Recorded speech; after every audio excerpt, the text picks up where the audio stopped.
Hello, it's me. I'm streaming. How I slept? No. Should I be streaming? No. Am I doing it anyway? Yes. Um. Uh, we're implementing JNet. Don't worry about it. 60 pixels wide. Cool. Min width 60 pixels. Why are we implementing JNet? Because I need an implementation that I can test things from. And that seems like a good way to do it as any. But I kind of hate writing CSS. And I'm going to delete off what's already here because this is just a quick test. And I'm probably just going to like load this thing up with Tailwind. So let's actually just do that. Tailwind CSS. Because we're writing reusable components anyway, and Tailwind is really, really good for reusable component development. All right, just how do I using CLI? Thank you. I have Tailwind installed on this computer. I don't. Huh. How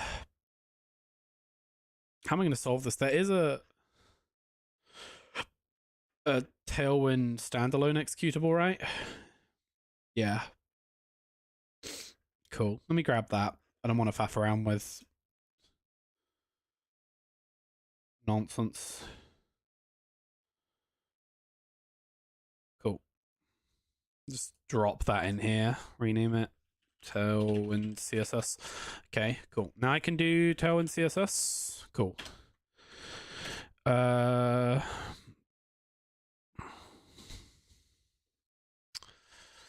Okay, and then what do you need to do to make Tailwind happen? Anyone? No. You have to like init. Cool. Love that.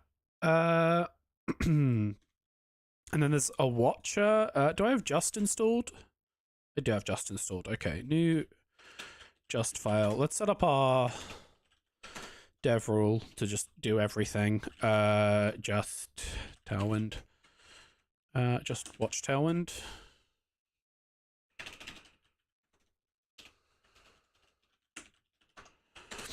Okay. What are we doing here? We're doing Tailwind css.exe input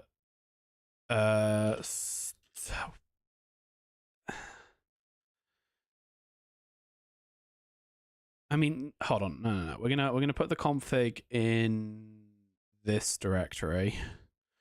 You can do -c for config, right?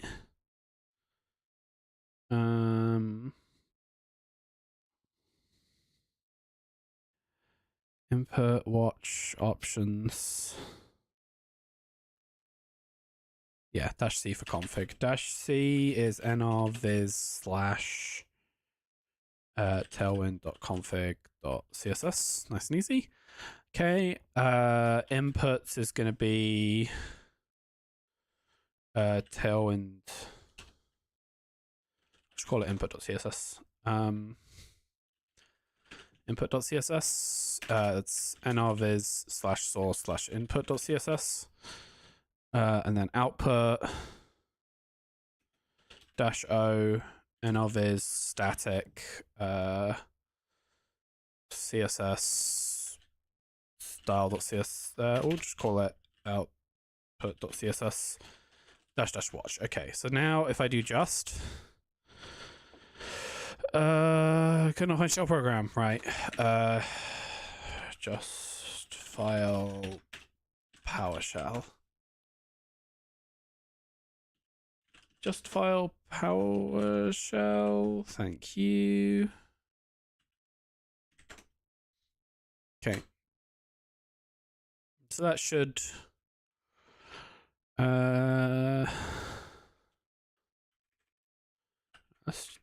we'll use backslashes then, because that's what Windows likes. Okay, if you do that. Config file does not exist. nrviz tailwind.config.css. It does, it's there. Nope.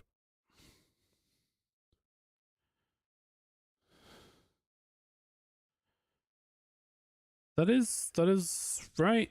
That is where I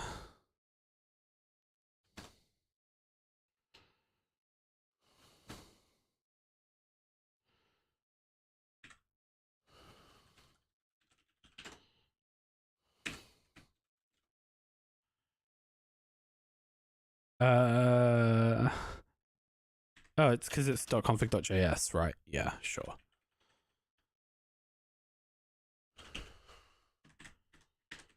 Okay, just. All right, cool. Now we should have this thing here. Okay. Okay, and now I can just do normal Tailwind things in here. I'm going to need to configure it to watch my HTML files in the templates directory, but that is straightforward. Okay, input file. Just these three things, thanks. And then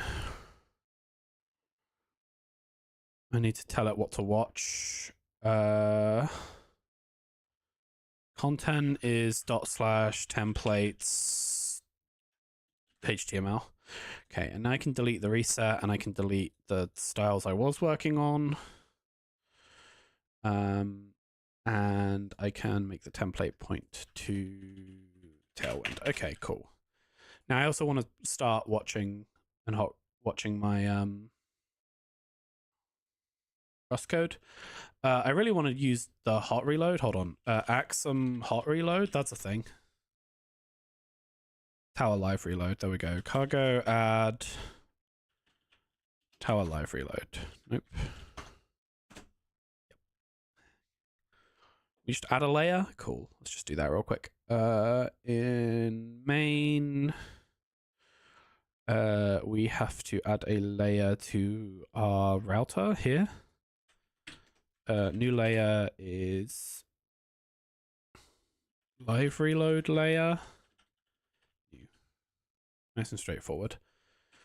Use tower live reload. Live reload layer. Okay, that should work just fine. Right. Oh, I didn't tell it what to add cargo live reload to, did I? No. Okay, hold on. Add it to this one here. Okay, and then do I have cargo watch installed? I do have cargo watch installed. Okay. So in our just file here, we'll do a new one. This one is watch nrviz. Cargo watch x. This is how you write this kind of thing. Cargo watch x run. And then I need to pass it in the directory for all my static assets, ./nrviz/static. Okay. And then there's the non-blocking just file run without blocking. Morning, Gamer Droids. We're re-implementing a JNet-like interface to give me a thing to test from. Because the re-implementation of the engine has gotten to the point where I need to just not be running like manual hard-coded tests that are a pain. Like look at all of the effort that's needed to just play a sure gamble. Or like, okay, hedge fund, this will work. I have to where are we? I have to take the action. Nope. I have to manually code in.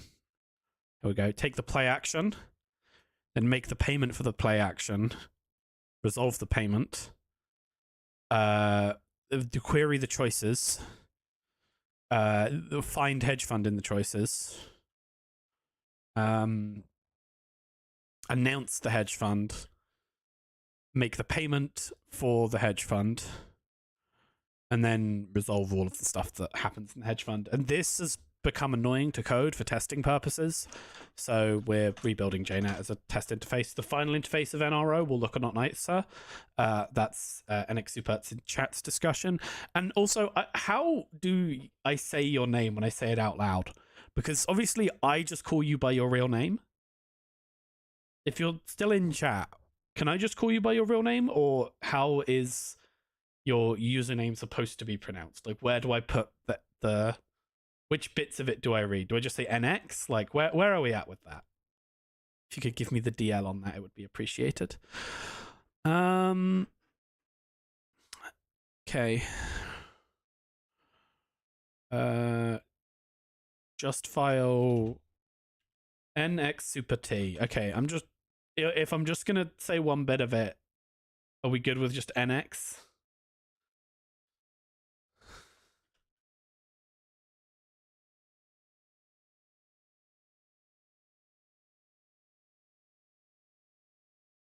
Okay.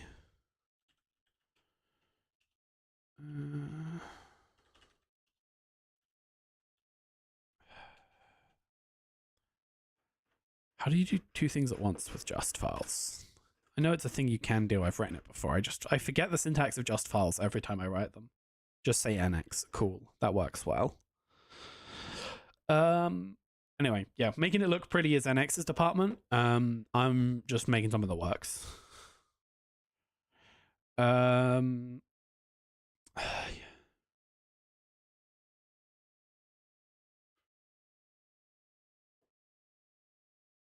Does anyone know how you do two things at once? Like if I say dependency.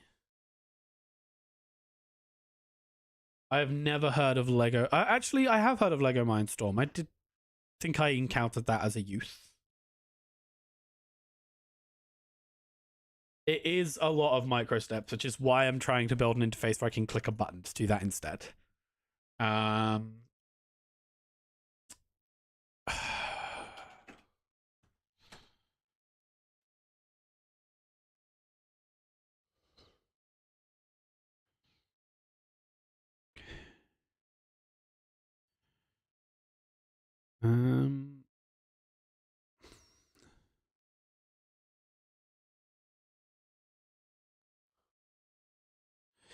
Yeah, because this will do them one after another, right? Like if in here, if I just made this watch Tailwind, watch and RViz, it wouldn't actually start them both. I think. If I did just here, yeah, it's only running Tailwind. It's not running both.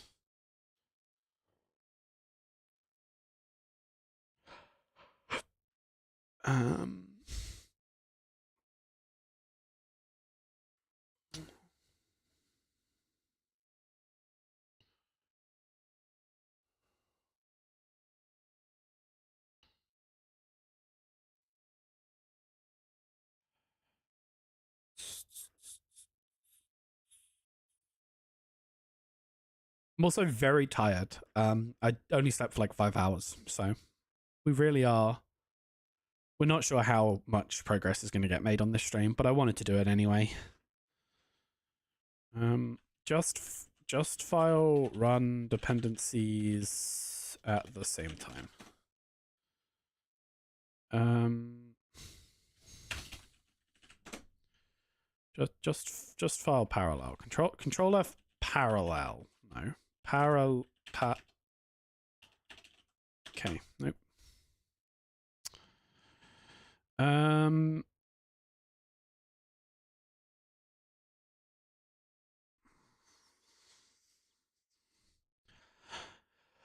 know there is a way to do this. I just don't know what it is. Could have sworn this was a thing that existed. It's not possible at the moment. Okay, I must have just done it through another tool. Okay, we'll just do it through another tool then. Alright, how am I going to do this then? I will do it using mprox. Do I have mprox installed? I do have mprox installed, cool. Oh, but mprox has some weirdness with this. Yeah.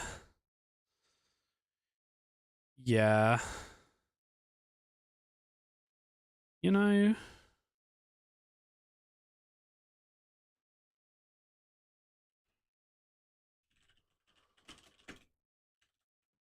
What's the PowerShell for this?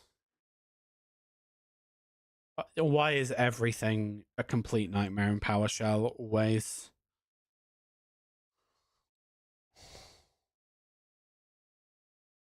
Who designed this? All right. Well, can you run mprox without? Does mprox support headless yet? No. Okay. Well, we're not using mprox for it then. I just need to run both of these at the same time. I can just make running Tailwind part of the build script, and it will run it at build time. I'll just do that. I do that in one of my other projects. It is in Hyperide. I have the code for that. Eventually, sure, but like for now, let's just get stuff working. Crates. What am I? We have a build script that does this, right? Yeah. You know, honestly, Hyperide's just got a load of really useful stuff in it, but source, Tailwind, I just need the bootstrap script here. Yeah, this thing here. You just want to run this in a build script.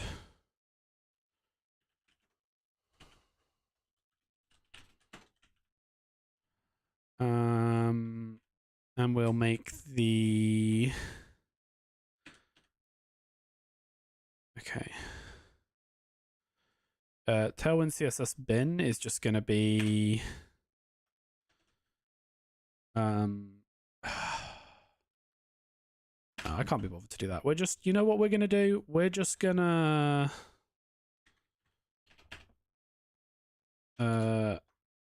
I'm just going to set that as the default, and then I'm just going to run them both myself from two different multiplexed instances. So we'll just watch Tailwind, and then we'll just watch nrviz. Oh, right. Cargo P is nrviz run.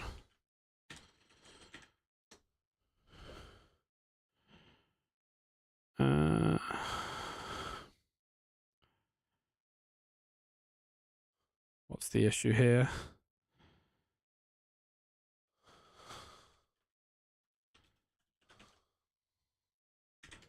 Should you do it like that? No?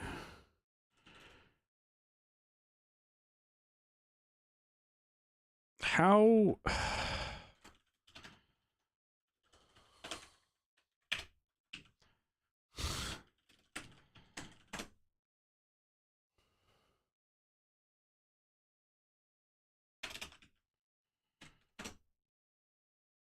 What's the actual issue here?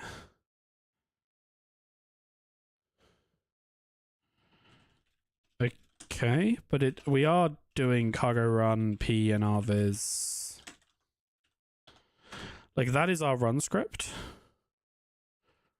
Delete the build script. We're not actually using it now. Yeah, that's our build script. So it should be cargo watch X and then all of that in quotes. It is. Okay. What was the issue? Well, we'll just copy paste. Okay. Get rid of that.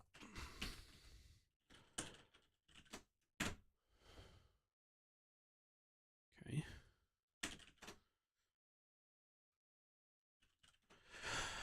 Okay, now we have Tailwind working. Hopefully. We have issues with live reload layer, but that's fine. We just need to fix that.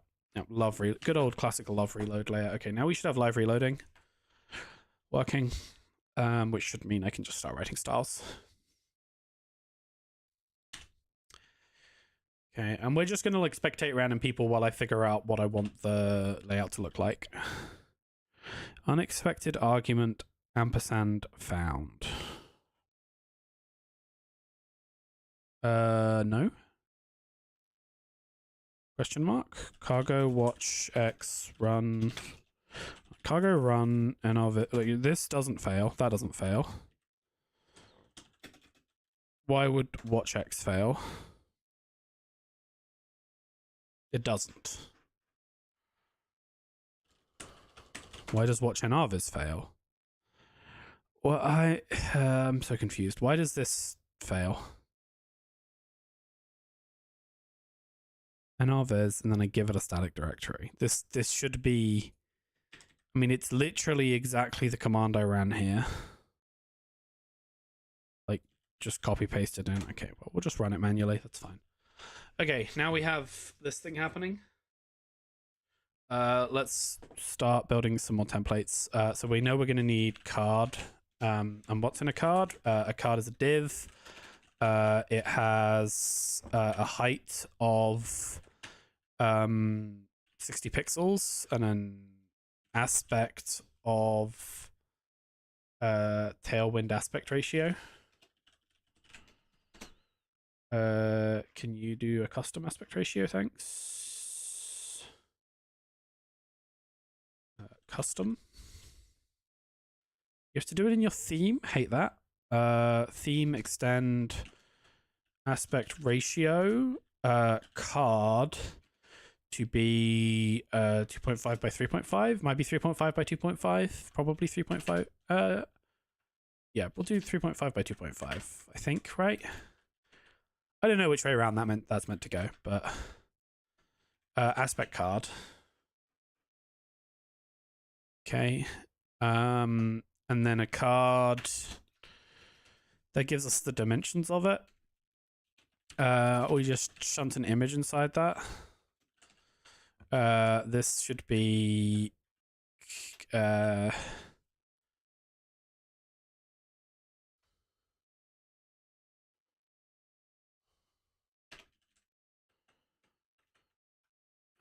we'll just do it here. We'll do card asset. There you go. That looks reasonable. So that'll give us the image in the card, and that'll shrink it down. And then I just need to like width full, height full, and that should work. Let's switch over to using that. So for card in card, we're going to use just card.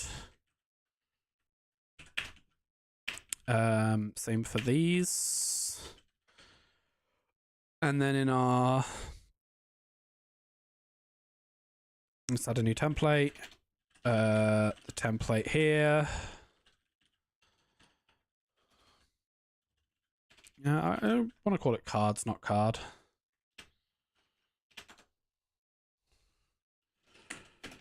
And then a card. What did we give it? We gave it just a card asset. Is just a path, right? A card asset. I'll call it card LM.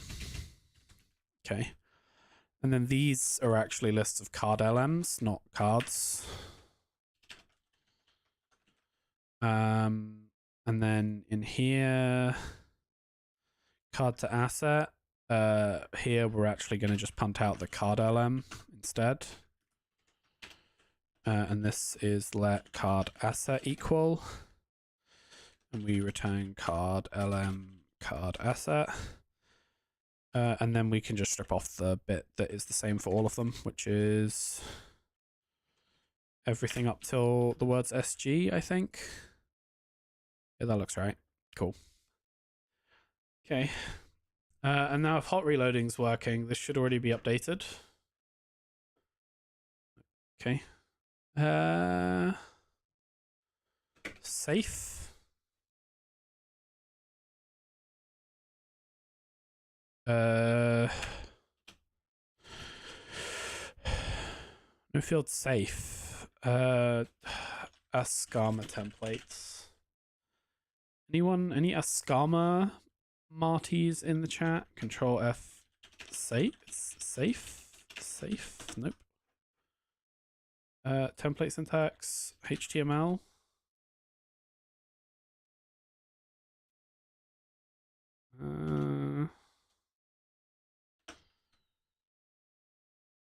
Filters.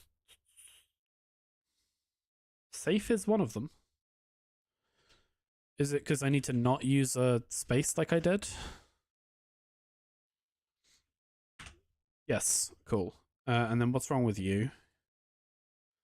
Static cards. right, I shouldn't pass in the PNG bit as well, because that's the same for all of them. Okay. Okay, you're still way too big, which tells me Tailwind isn't loading for some reason, right? Tailwind, what's your beef? Are we generating an output? Does our have aspect card in it? Hold on, let's restart Tailwind just because we changed the config. Aspect card? No. Okay, well, we tried. Does it have H dash? Nope. Okay, it just doesn't have any of our custom stuff in it, which means the watcher is wrong. Watch everything in the templates directory that is a HTML file. What's wrong with that? That should work. Let's go more extreme with it, and we'll say BG red 500. Just make the background color of the page red, please. It could also be that I'm just not properly reloading the style sheet. Nope. Okay, that is not a red background. Okay. The joys of debugging Tailwind. Double check the content option for your config. Content should be this: templates,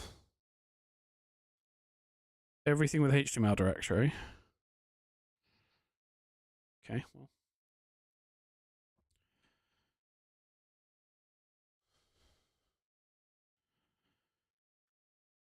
Anyone? I spelled templates correctly.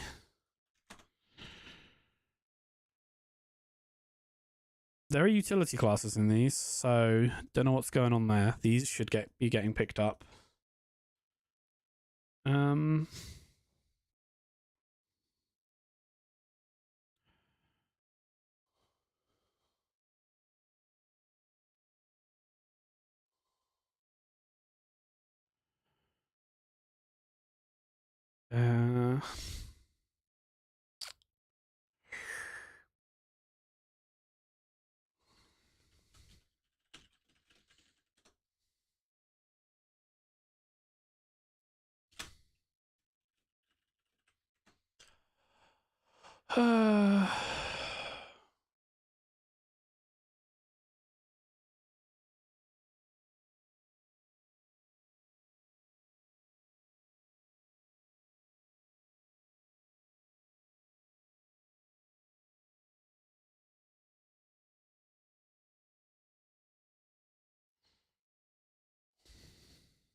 Are you...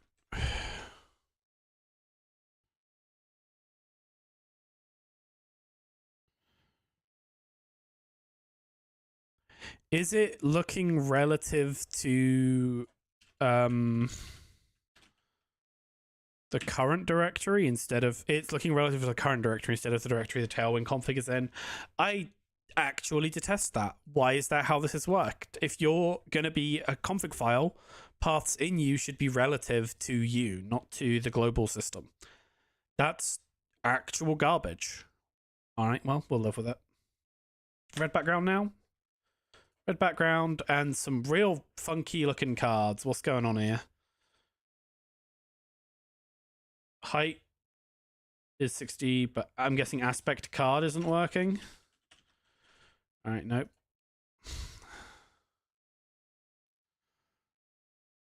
It's because I said aspect ration. Okay, 2.5 by 3.5. Okay, nice. Let's make the background a bit more pleasant to look at. We'll go like grey 800. Grey with an A. Nope. Yeah, great. Background grey 800 works. Cool. Live reloading isn't working though, which is annoying. What else do I need to do to make live reload work? Tower live reload. I probably have to give it an extra thing, don't I? Have to tell it to actually start the reload process. No, they didn't on this. Do we have the thing happening in network? No. Okay, I'll figure that out in a second. All of you are also card safe. Okay, cool. Yeah, there should be like a persistent thing being sent to the server to check for live reload. It's odd that that's not there. Let me restart the server. Reload. Nope. I really want live reloading to be a thing that works for my own ease of development. I add the live reload layer here. That's all this said to do.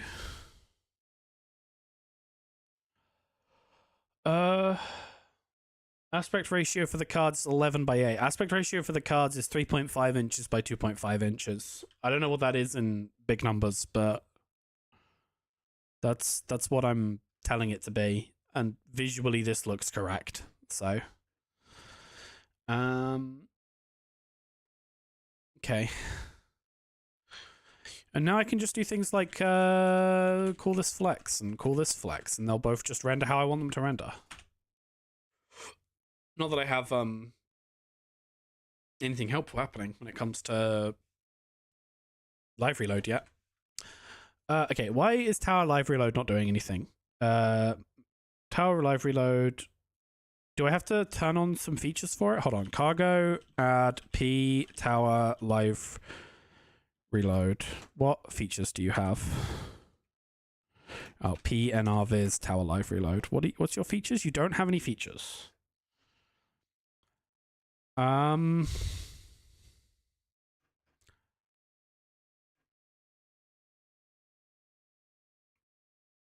This should work. I don't know why it doesn't. It should. Right. We all agree that I'm adding the live reload layer here, so it should be supporting live reloading.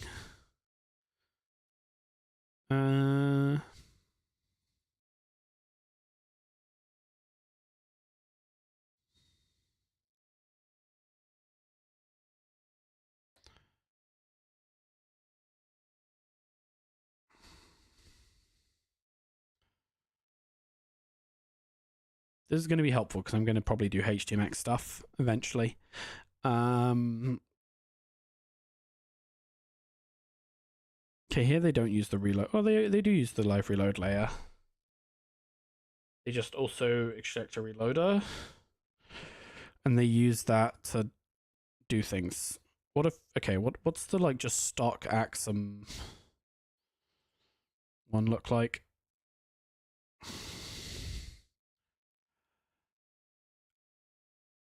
Okay, yeah, and these debug assertions to make it only happen in debug mode. Well, in dev mode. Okay. This is what we're doing, so I don't know why it's not working. Maybe it needs to be the last thing you do. Maybe it just doesn't like being early in the layer chain. I don't know why that would be the case, but you know, code. Hey, long poll. Okay, now we should have live reloading working. Cool. Let's just test that by changing the background to an ugly red again. Save that file. Live reload should fire. Hey, okay, we have live reloading. I can develop. All right. That's that done. How is this all organized in JNet? You have like a leftmost column, which is the column for the all the left side stuff. Yep, that's fine. We're being real technical here. All that left side stuff, you know. And then I'm just gonna put a flex space between them. No, that's not how you do that. Flex grow 1. How do you do that? Flex 1? I know there's some Tailwind the magic that does this. Oh, it's because the body isn't min h 100 dvh.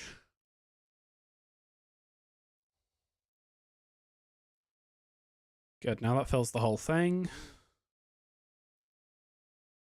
And this can be flex call. All right, cool. That works. I probably want to like P2 BG blue 500 these.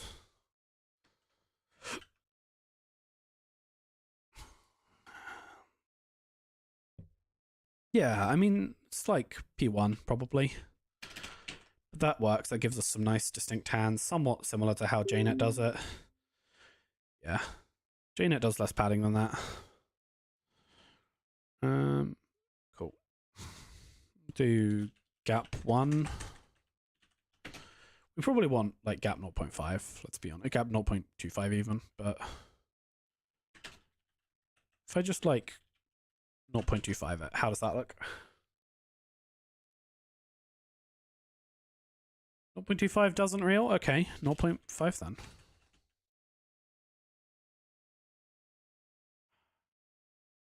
Okay, cool. That's fine.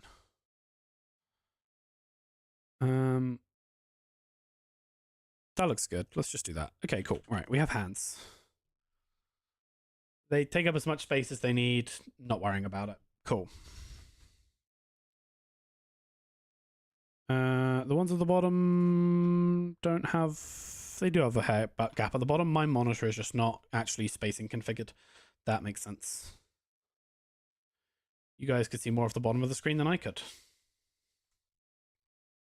Don't worry. The monitor will come... Everything will fix itself in a sec. There we go. And now I can see the bottom of the cards. Love that. Cool.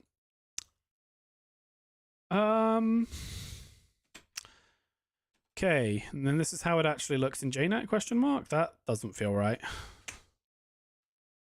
Why is this so small? Why are you only 60 pixels wide? You should be more than that. Card. Yeah, I accidentally set you to 60 pixels high, which is not what JNet does. JNet has them at like... No, okay, they do 60 by 84. What have we got going on? That does not look like 60 by 84. No, that's 48 by 60. Okay. Oh, right, okay. We set it to width 60. Sure. Okay, cool. That still looks small, but maybe that is JNet size? Question mark. 60 by 84? 60 by 84. That is apparently JNet size. Just looks a lot smaller for some reason. Guess that's just not all the other shit on the screen. Okay. With that done. No, that's definitely smaller. Hold on. JNet. Grab someone's game. No, okay. They're the same size.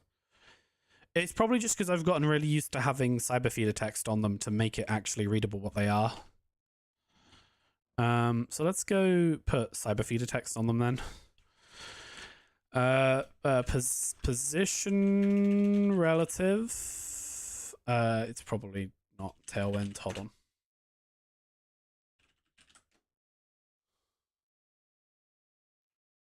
Relative div class is absolute. Top 0, left 0. Overflow clip.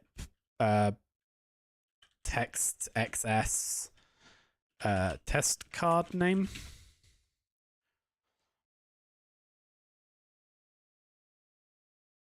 I said overflow clip? Question mark.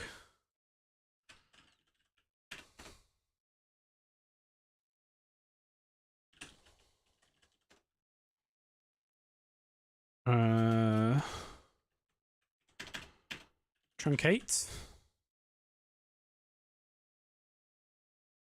Yep.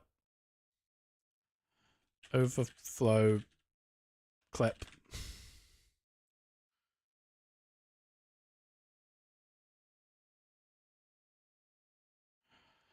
How do I I do it as like a double boxing thing, don't I? Like this needs to have the div on it that says width full overflow clip, and then this one here, or this one says truncate, and this one says overflow clip. It's something like that to do this, right?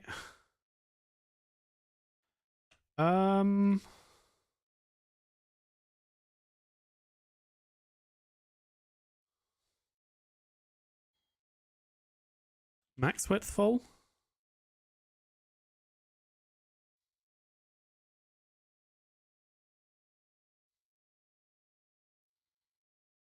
Why are you bigger than your parent?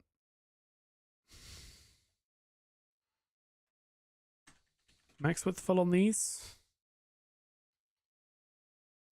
There we go. Except I don't want the ellipsis. I just want a text clip. Got it.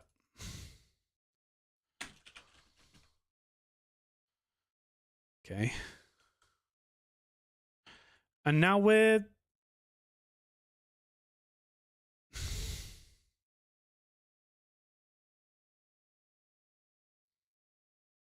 Fine, just truncate. That's fine. BG gray 500, but it's like opacity 0.5. Text white. We'll do BG black over 50. I don't know how you write this. There's like Tailwind syntax for transparency.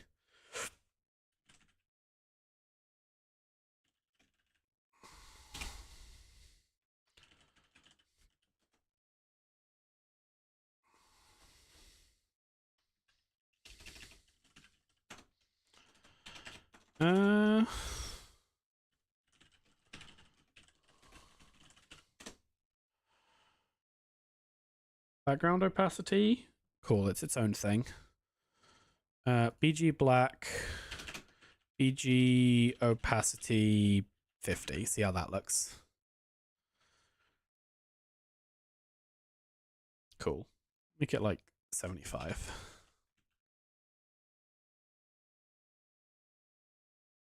Much better. Okay. And then I just want to fix the truncate that I set for now, because I want it to actually do clip, text clip, and then I want it to do white space no wrap.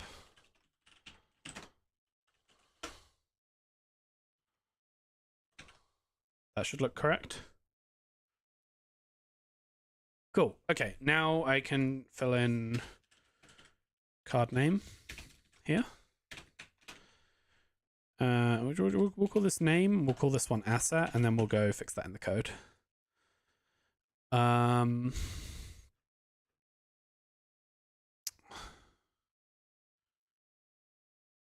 Okay, we're gonna just like name asset card lm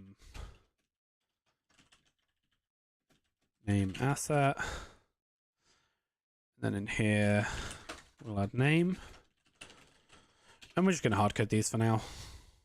We'll be clever about it later.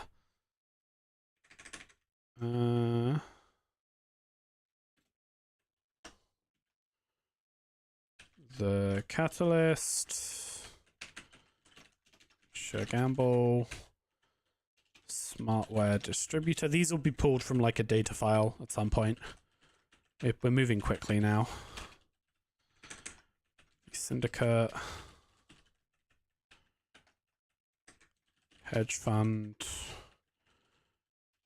off-world office, regolith mining license, Palisade, Managam Skunk Works. Okay, save that. Show me the names of the cards, please.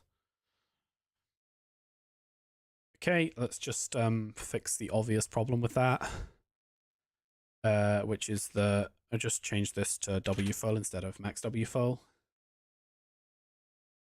Thank you. Cool. There we go. Now I can actually read cards. Okay. We have cards. We can click on them. Not yet, but they exist. I probably don't want that text to be selectable. Or the images for that matter, but we'll worry about that in a sec. Well, probably won't worry about that. It doesn't matter. Okay. We have cards. We have hands being displayed, being pulled from the game engine. When the server reloads, all of the things happen. I probably don't want to shuffle. I need to build a shuffle system. We'll do that in a bit. For now, we're just going to try and play a card. Do all the things related to that. I guess technically, opening mulligan. Okay, we need to build the like JNet command panel. How does all this look? You've got your stats there and then your command panel to the right of it. So I guess I'll just build that split. So you've got... So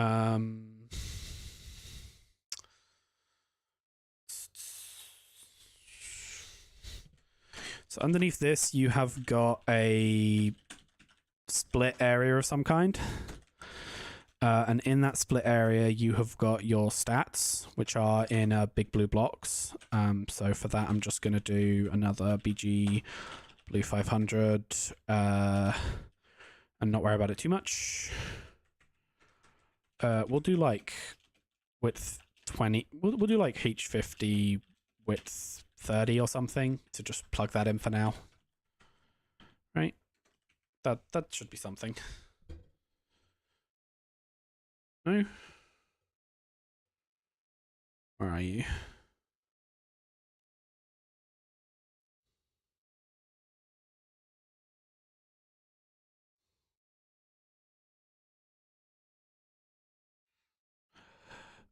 You just are not H30ing, question mark? It's because these numbers probably don't exist. Tailwind's really specific about what it allows. It's probably like 24 for 32. Yeah, cool. There we go. We're drawing a box. I knew we'd draw a box somehow. Okay, I want a bit of padding in all of this, so let me start adding stuff. Here we'll add gap 1. Put some space between our elements, please. Okay, cool. And then inside this split, we're also going to want gap 1 between like the discard area and all of that. Okay, cool. There's the box for stuff to go in. And then we want the command palette. So this here is going to be the command palette. Yeah, we'll just always draw the command palette at the bottom and the remove from game and stuff at the top. That's fine. Okay. Command palette. It's also big blue box. It can probably just come in at like width 54 probably exists, I feel like. That's probably a real width that stuff can render at.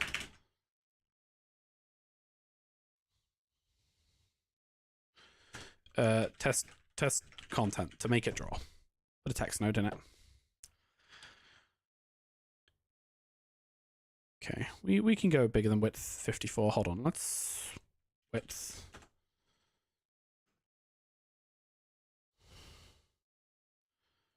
How big is width 96? Let's get our bearings here. Want it to come out to like where my mouse cursor is here. Okay, bit too much. Let's go like width 60 then. About here. Good enough. You couldn't bit wide. Let's cut it down to width 56. Okay, and then we want to change our flex rule because we want the stuff in this flex container to justify start question mark. Align start.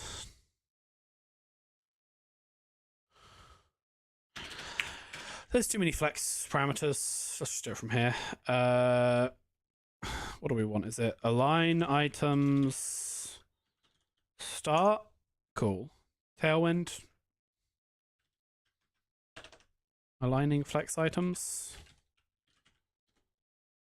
Items dash start. Thanks, flex. Okay. Okay, cool. There we go. We have a command palette. Let's start thinking about what command buttons we need.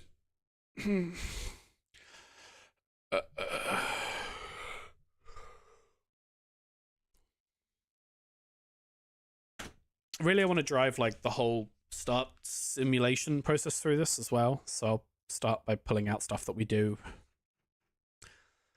in startup. So what are we doing in startup? We're doing all of this. So we can get to this stage. This is just like do the default things. I guess technically we want to have control over the starting hand for shuffle purposes. Oh, we could just mulligan and choose. Yeah, as long as I build it into shuffling with mulligan, we're fine. Okay, we're fine. Okay, cool.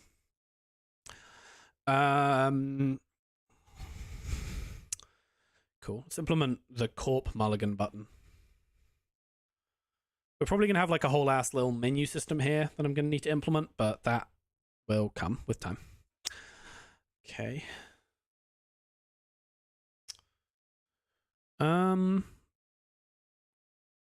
Yeah, for now, let's just think about what we've got in here. Button. Corp mulligan button. No?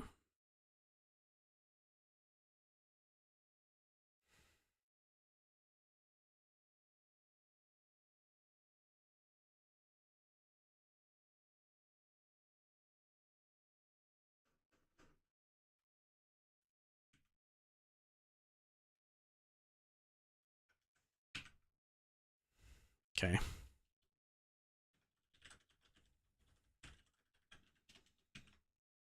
Alright. Put a button there. How's that look? My buttons don't have any style by default. I hate that.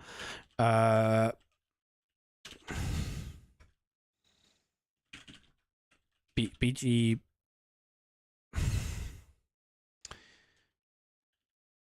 yellow 800 text white. Give me the world's ugliest button because I really don't care. Cool.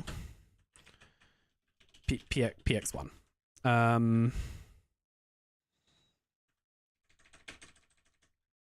Width full.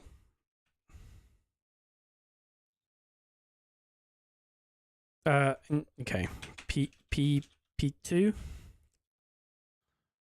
Flex call. Gap 1. Okay. I said a bunch of words. We have button panel here. It can have buttons in it. Wonderful. We have our corp mulligan button. It's not hooked up to do anything. We'll hook it up to do something in a second. And that's where HTMX is going to come do stuff for us, which means I'll need to configure HTMX to not follow live reload. So that's probably the next big thing on the to-do list. Okay. But right now, we have a button I can click. Cool. That'll be the next thing to implement. Before I implement that, I'm going to take a quick break, I think. Also probably going to crack that down a bit. Okay. Yeah, looks better. Okay. And I also kind of want to let the button have, like, hair padding. Yeah, that looks better. Okay, cool. We're not faffing too much about looking good, but I at least want this to be an interface I can stand to use while I'm testing. And so when I'm back, I'll hook up that button.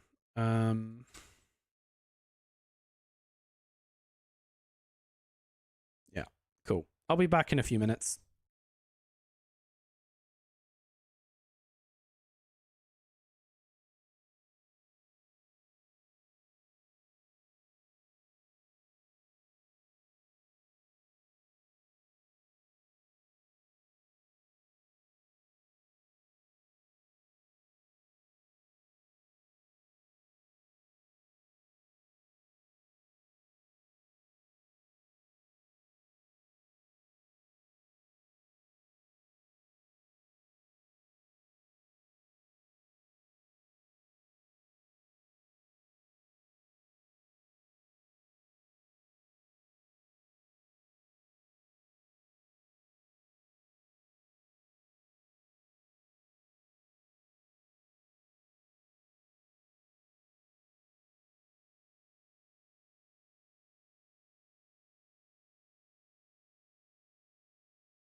I'm back. Let's keep going.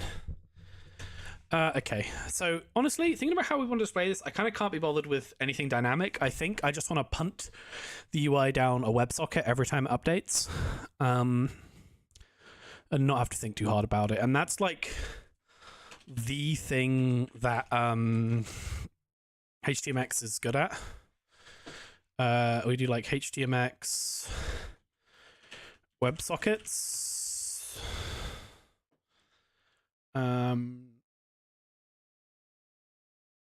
Okay.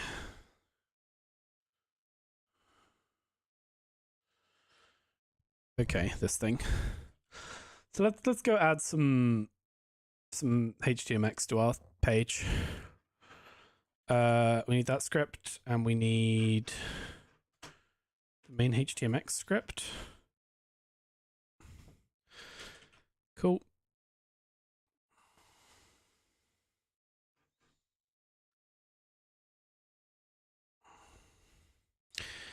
Okay, how does this thing work? How this thing works is I bring another div in here to have all that stuff on it. Right? And h full probably works here fine. Okay, h full never works. Min h 100 dvh, always the thing you need to do. Okay.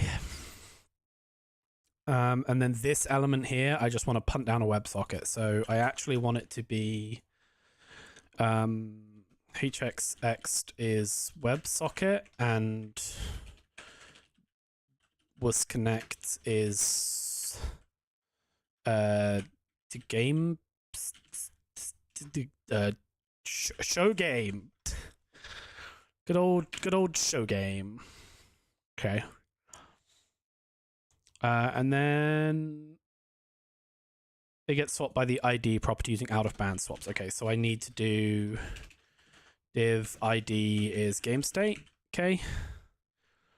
And then I need a new thing called game state.html. And then this thing is actually going to get all of this in it. Okay. That's what a game state looks like. ID is still game state though. Okay, so that's gonna out of band swap out to HTML, I hope. Out to HTML is the only thing that makes any sense at all.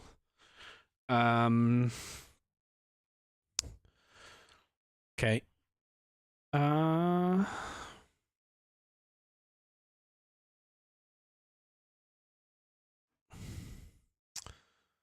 Let's go and add, well, this now our index template's actually a lot simpler. And then this is game state lm.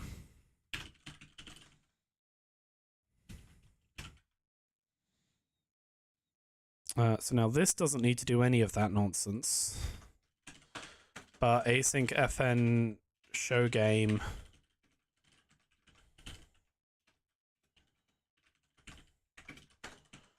does need to effectively hand back a game state element from the game state.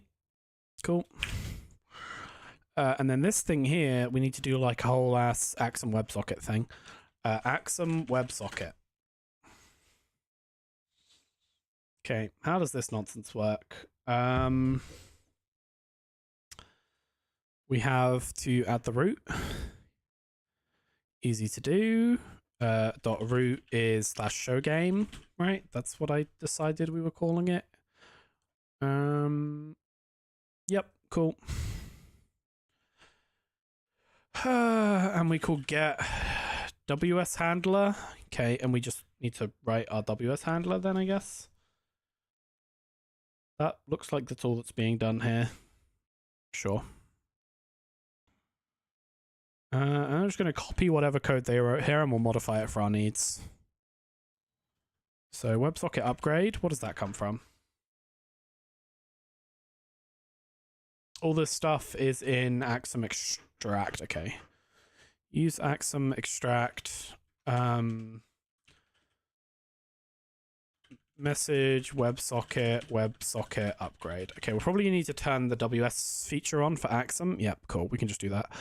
WebSockets. Okay, that turns on WebSocket support. Okay. And we'll see what this thing complains about next. Cool.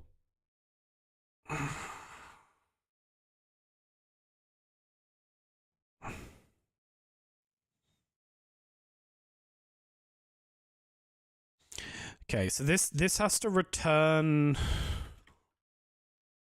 What does type edit comes from Axum Extra? I don't know if I used that, but I don't think I care. I think I just ripped that out. I don't care what your user upgrade is. I also really don't care about where your connection info is. Okay, we're fine. Inter-response does exist. Rip out all of this. Handle socket is then this code here, which is the thing that gets called. Right, one is spawned per connection, and then we send to the socket. Okay, cool. That's fine. Let's just copy that code as well and modify it.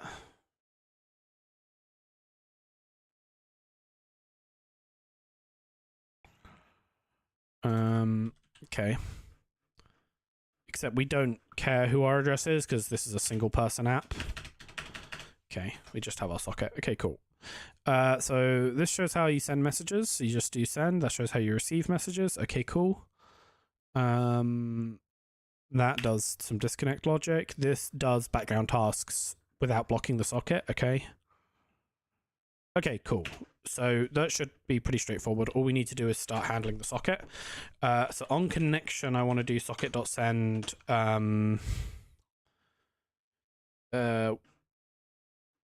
show game. So I guess we want to have the state available here. So I'm going to do state app state, and then we'll pass that through here. I mean, I probably just do that, right?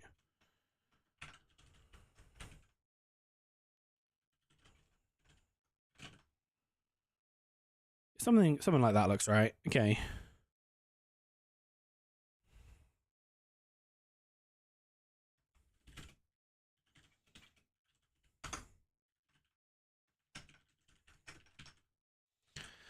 Okay, show game doesn't need to wrap itself in state. Okay. Okay. So now we have the game state in here, and we need to do socket.send and message text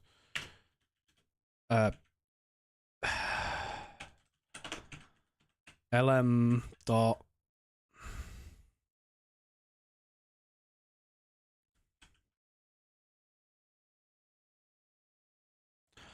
okay, and then this I want to kind of inter-response this.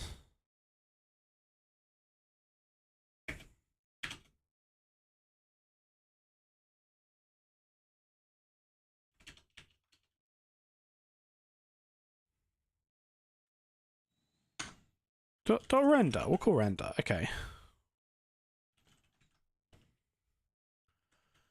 Okay, await that.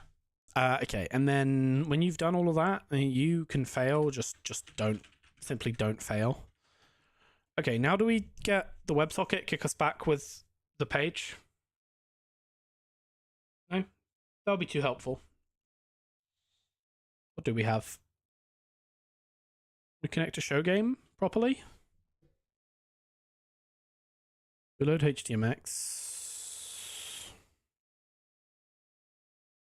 We tell it to connect to show game.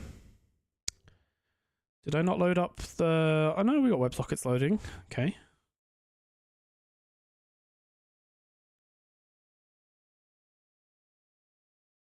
Do I need to do something to make it connect?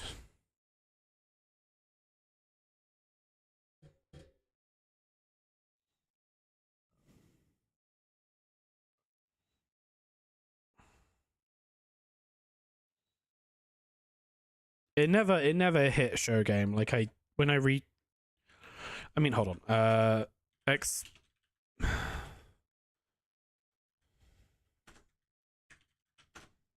Not sure which end thing I need to set, but it's one of those. And then I'll just restart the server. Okay. You can see we get requests, but none of the requests we've gotten are actually to slash.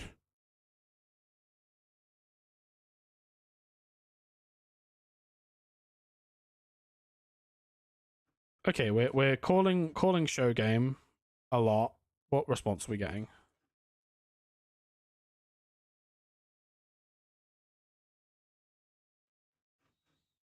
I mean, I get, yeah, we got the game state because it's showing us the game state, but why is it polling so frequently? It should not be, we shouldn't be receiving this often.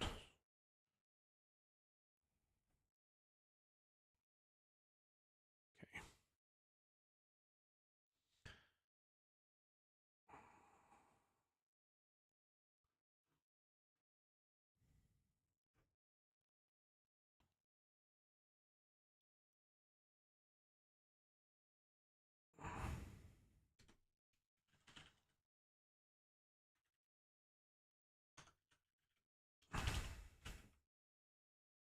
If we wait for a request. Okay, nice. We called show game once, we got a response. We're now connected to the WebSocket, hopefully. Now how do we send stuff down the WebSocket? WS send sends a message to the nearest WebSocket based on the trigger value for the element, either the natural element or specified by HX trigger. Okay, let's just figure out how this stuff works. So receive is going to give us back. Okay, well we'll unwrap it and we'll say let some message is this. Oh, we'll just like unwrap it all the way. Okay, let message is this. So this is going to get us a message. And you know what? We'll go one step further. We'll just say that it's match message. I want to know what kind of message we get from this. Let's do like print line. Well, not print line. Debug message. Tell me what kind of message we get when we get a message. Tracing. Okay. Okay. Let's do that. And then all I need to do is on the game state, I should just need to add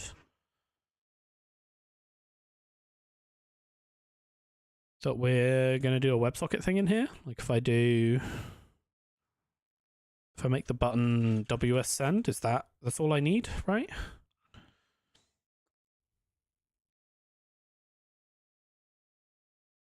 Apparently not. On the grounds that I'm clicking it and nothing is happening. Oh, does it need to be inside the thing? Okay, yeah. So if we do this still works. Okay, cool. And I got a request. The request was some text object full of JavaScript. Okay, what happens if I put a HX trigger on it? If I say HX trigger is test.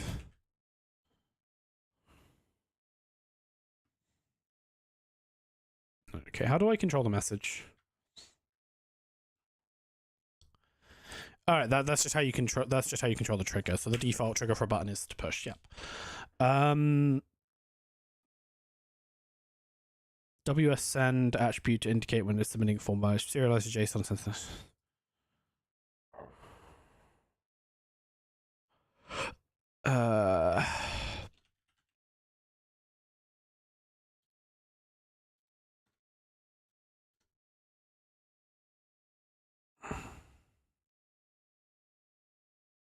Okay, we can't control what's sent. That's kind of annoying.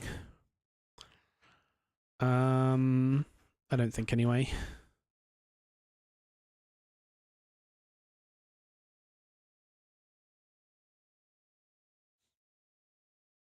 But we do successfully receive a WebSocket signal, which means I could then send back down. Okay, so really what we want to do in here is we want two things. We want a background task that's going to send a message every time the watch updates, which we have access to in state.js.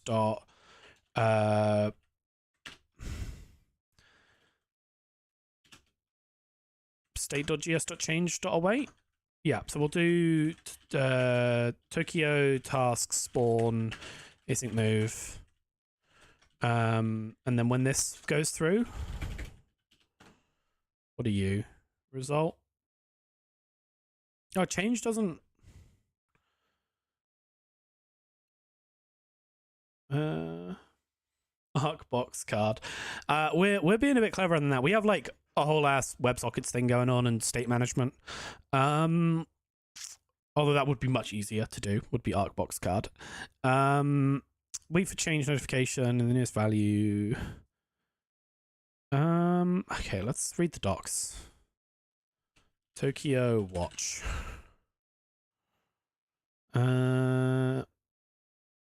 Receiver. So we want to know what the async functions on this are. Changed. And wait for. Okay, so we want to call changed. Wait for change notification.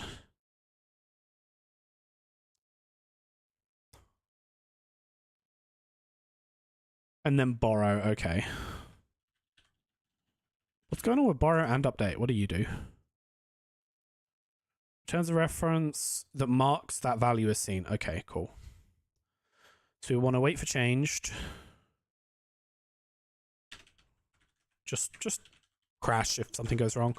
And then we can say let new... we want to just do this forever, so just like loop over that, please. So we'll wait for a value to change. Then we'll do let gs is socket dot... No, is state.js dot borrow and update. Right.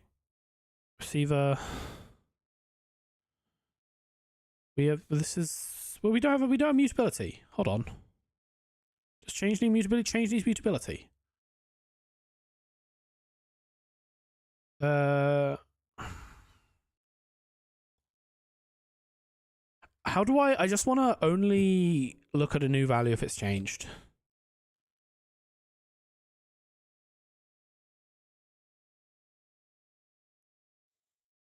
Do I need to... I don't think... These are clonable, right? These are clonable. These are clonable. Okay, hold on. Let gs is state.gs.clone, and then we operate on gs in here. And now we have mutable access to gs. Cool. Writing Rust code.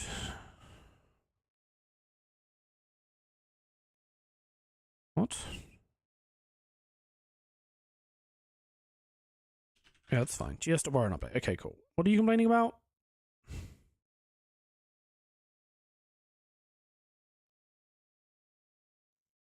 I just want to clone out the game state. I don't... Well, this is a partial borrow. Partial borrowing is fine. Where's the value moved? Hold on.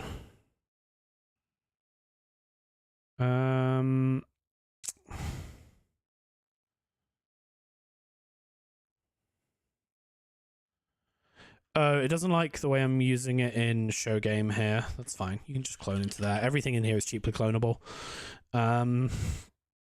We don't deal in non-cheaply clonable data when it comes to building network code. Okay, now we have a game state. Cool. Now we can call show game in there.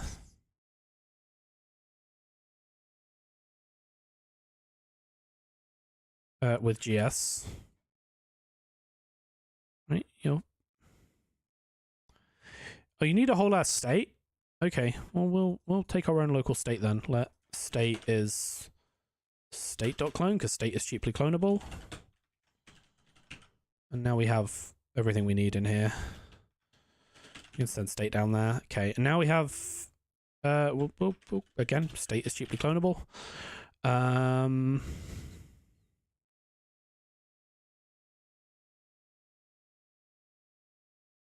What? Why is it borrowed as immutable?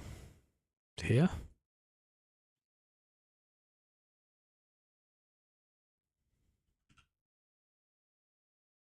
I just need to like update then, right?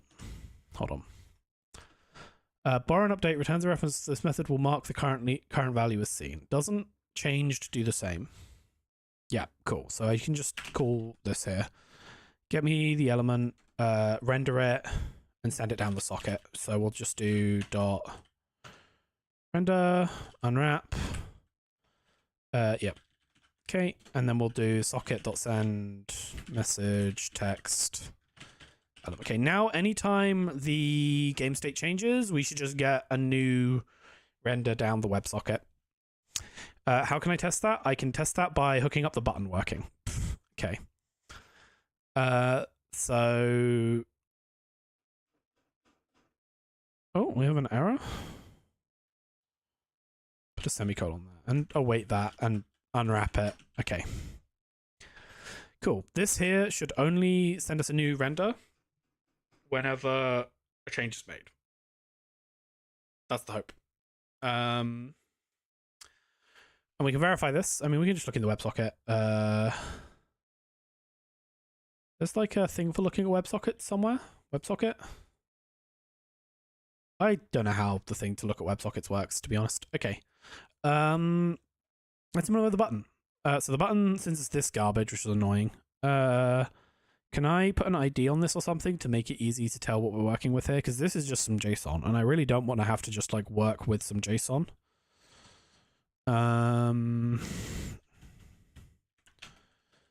Corp mul. If I do that, and then I hit the button, are we going to get that text somewhere in here? Yeah, hx trigger corp mul. Cool. That's what I want. Then I can just search. Okay, we're gonna do this a bit hacky, but I'm gonna do like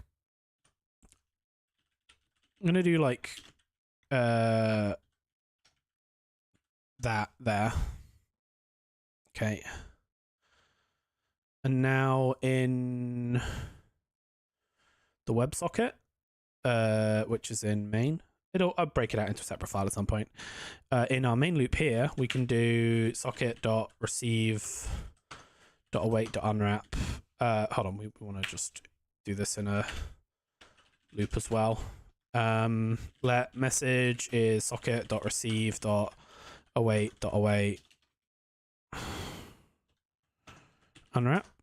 Okay, that gives us a message. We want the message to be text, so I'm just going to say let message text this is this, else panic non-text message. Weird.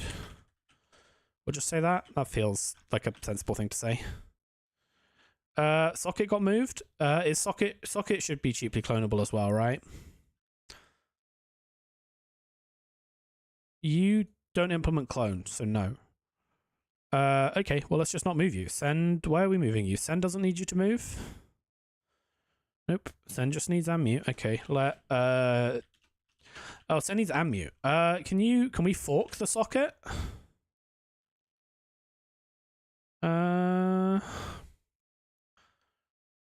Okay, hold on. Let's look at the docs. Tokyo WebSocket.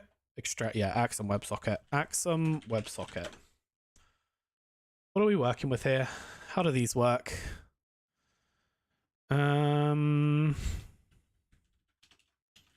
You're going to be spawning tasks somewhere.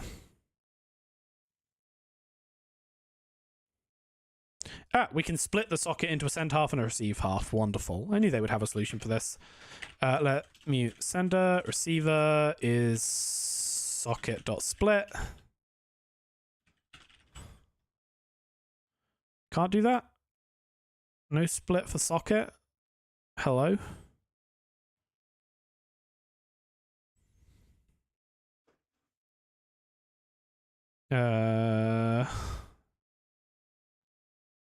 WebSocket? Split? No? No splitting for us? Oh, it's using streamxed. Gross. Okay.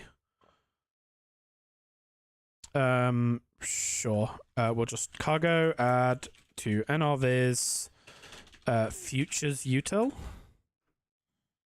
Right? And then I also need to have the stream StreamX is turned on by default. Let's find out. Use futures util stream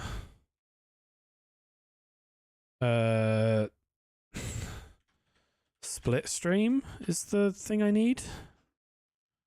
And now I can call split, right? That's how that works. That feels like that's how that works. Remains to be seen if that's how that actually works, but like that's how it feels like it works. No? Split's just in StreamX. Okay, StreamX. Okay, and then we can do, instead of socket.send, we can do sender.send. Probably, no? Can we just fix that? Hold on. Sync ext, cool. Like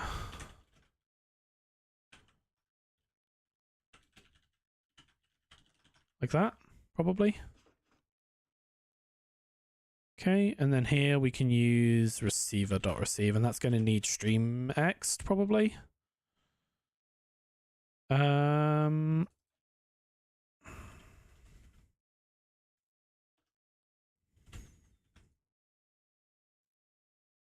Receiver. There we go. What does receiver take here?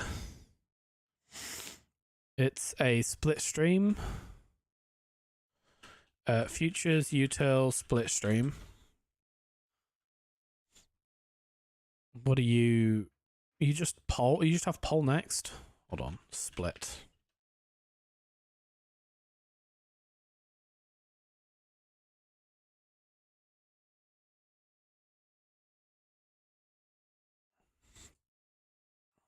Because the sync we just still has a send, right? Yeah. Okay, but the other side, the split stream, doesn't have a receive. Okay, what do we have? We've got. Okay, we have poll next things, which means we want to use the. You never want to use poll next. You want to use the thing that makes streams actually pleasant, which is in StreamExt. Right. Okay, so that's why we also need to bring in StreamExt, which we already have. Okay. Because StreamExt gives us next as an async method, right? Yes. Okay. Okay. Cool. Cool. Let's just write that code. So here we actually want to just do receiver.next.await.unwrap, and this probably needs like, yeah, that's the same. Cool. And now once we've got our message, we're going to do message.contains ws corp mul was what I called the button, I believe. Yeah, okay. So if this is a mulligan instruction, then state.gamestate. We need to do a command. State. What do I call the command signaler? I call the command signaler SX for send something. Cool. We're going to send a command, and the command is going to be corp mulligan. Let's go add that as a command we can send to the game engine. Okay. I'm gonna just send that. This is not a wait. Yeah, cool. Use of move value states. Why?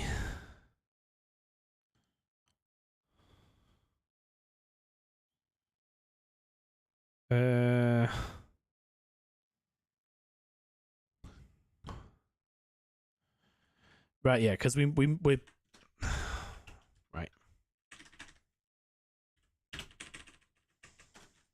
Because I need to write the whole thing like that. Cool. Okay, we send some state to the state machine, which we have a receiver for somewhere. Just here, right? Yeah. Some nonsense we wrote for rx. Receive x here is of type command. Okay, cool.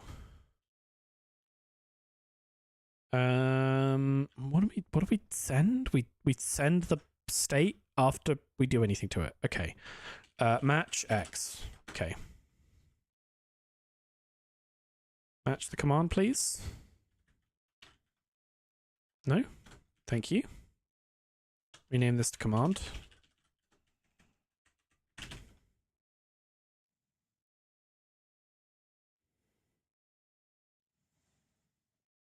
This is fine. Why are you complaining that this is unreachable? Because this is a to-do. Okay, cool.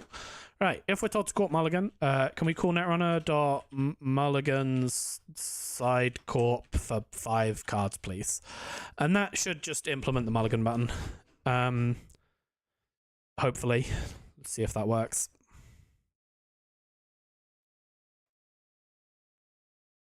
Oh, it worked once. Let's reload this. Definitely worked once. Yep, that was a mulligan. What did it not like? Send after closing. Where? Here? Why is it closed? Why are you closed? I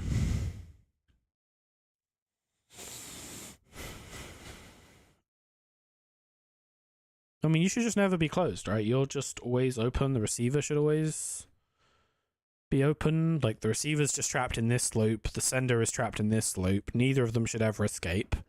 None of this should ever terminate. Which means the WebSocket on the other side closed for some reason. What's going on in our out-of-band swap here? Yeah, okay. And then I mulligan and we get some updates, and it replaced the whole element?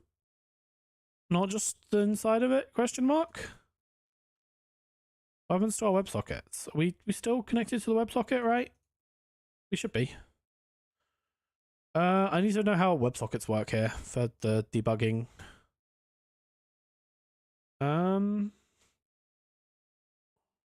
Yeah, okay, here we go. We got a new thing. We sent a thing.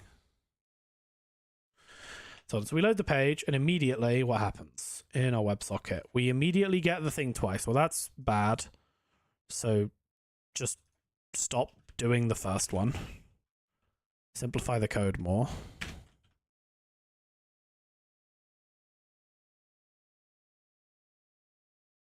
Okay.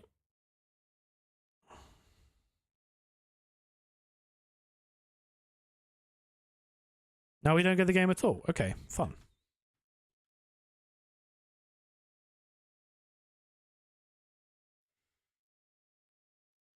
So we're getting it. We get it once there. Okay, we got it once. And then I mulligan. We send the mulligan. We get it again. A mulligan. We send the mulligan. We get it again. A mulligan. Okay, but the mulligan isn't doing anything on subsequent calls, which is weird. Like, why does this button work once and then never again? Because we should always hit this. Hold on, we'll do tracing info, message received. We'll do that. Hold on, let's get some tracing going on.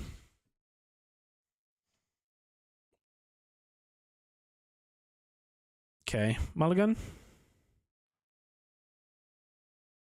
Sending after closing is not allowed. Okay, so we close? Why did we close?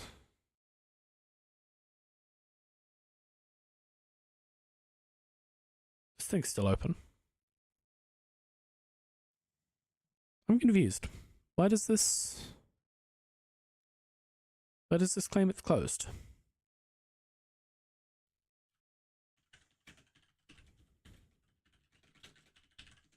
I'm very confused by that.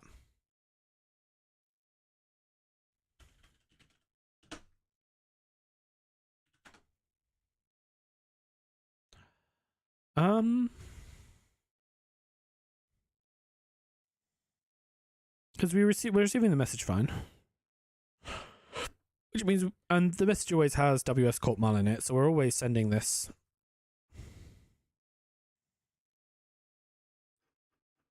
Okay. Maybe let's log when we receive command. Tracing Info, command received. Command needs debug then. That's fine. Command can be debug. Command should already be debug. Okay.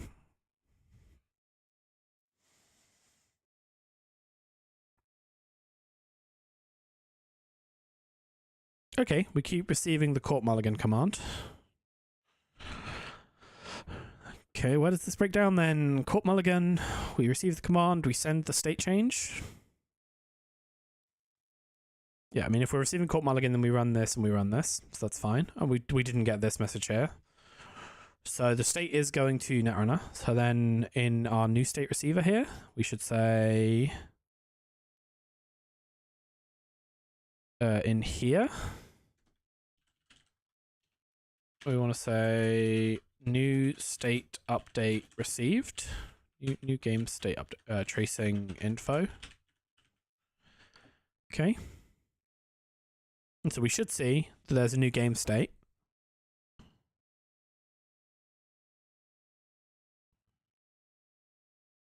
Yep. Okay, new game state update received. But then this send was what panicked, right? Hold on. Reload that.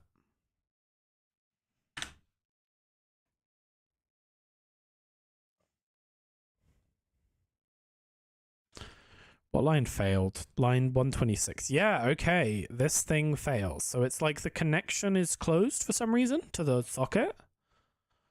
Why? Because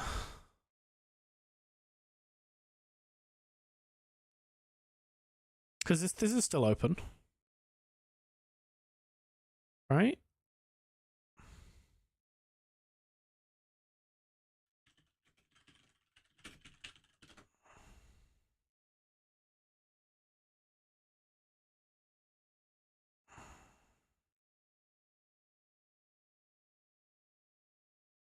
Yeah.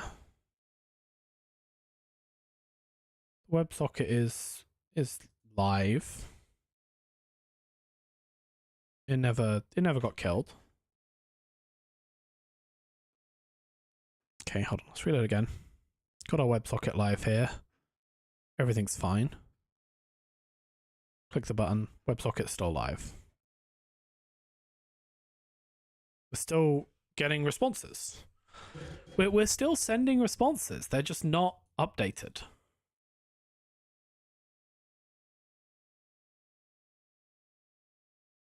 We didn't even get an error in chat this time. Okay, that's even weirder. Hold on. Right? Yeah, okay. So we're...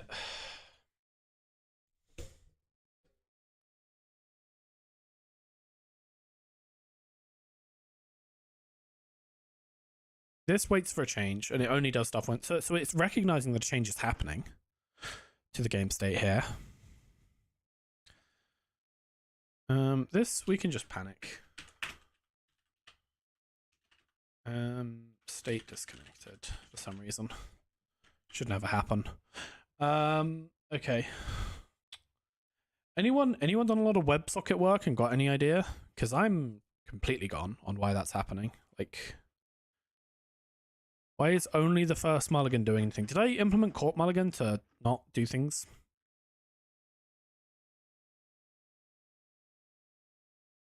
Right, no, I absolutely did implement court mulligan to not do things because we need to... It's actually weird that it's doing anything. Because when you call court mulligan here... Oh, that is doing the raw operate. Well, no, shuffle on top of deck doesn't actually shuffle, right? It just... Does it? Shuffle. Where do we get shuffle order from for this?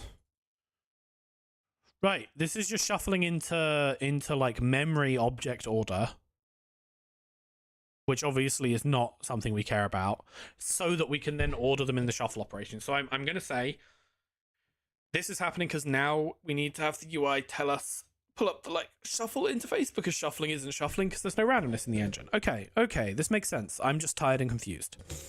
Story of my life. Okay. After we mulligan,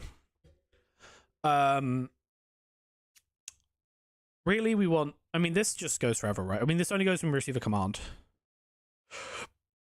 And calling mulligan doesn't actually do anything useful.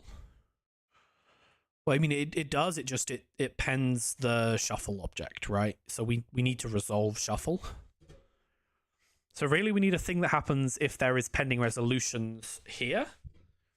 Or well, no. We can detect pending resolutions in the game state. Yeah. So what we should always do here is we should do nr dot. What do I call to do this? It's in my test document all over the place. So hold on. How does mulliganing work in here? Have I done that test in here? I tested it a while ago. I just probably deleted it.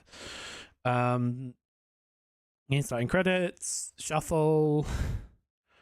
Here's where I introduce some randomness. Shuffle on top of deck, special draw. And then I didn't mulligan. Okay. But it's step resolution is the thing I need to call. So we'll say nr.step resolution. Resolution input none. Resolution input empty. Whatever it's called. Hold on. Resolution input no input. So what this does is this is just going to like grind through the simulation as far as it can.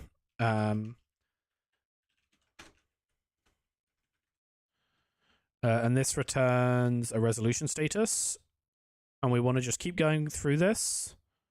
As long as it's resolved, we'll say while let resolution status resolved is equal to this thing here.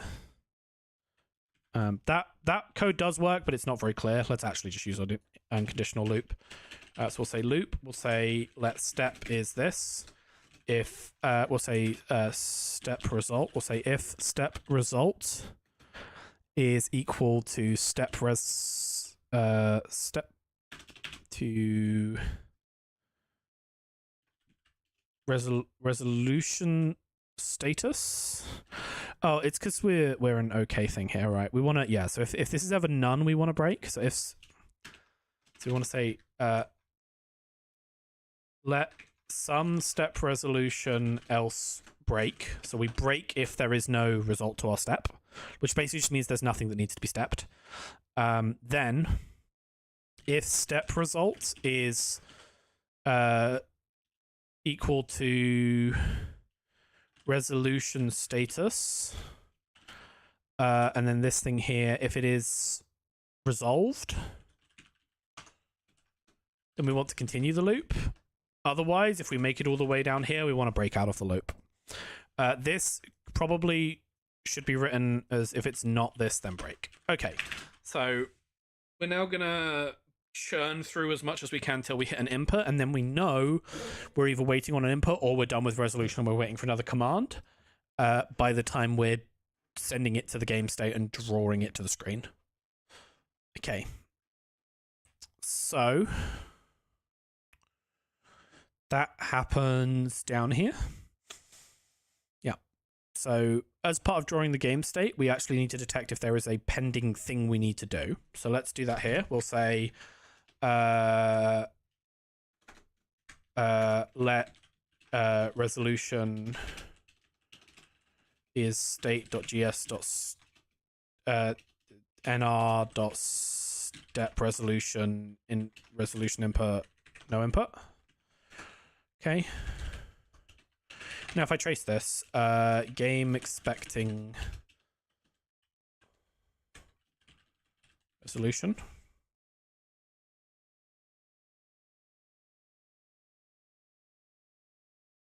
Tracing info. Oh, we don't have mutable access to the game state here because we're just reading it. That's awkward. How do we solve this?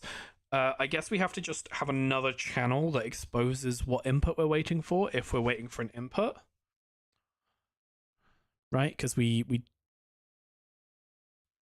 we only really have mutable access to the game state here by design to keep things lock free. So yeah, we'll just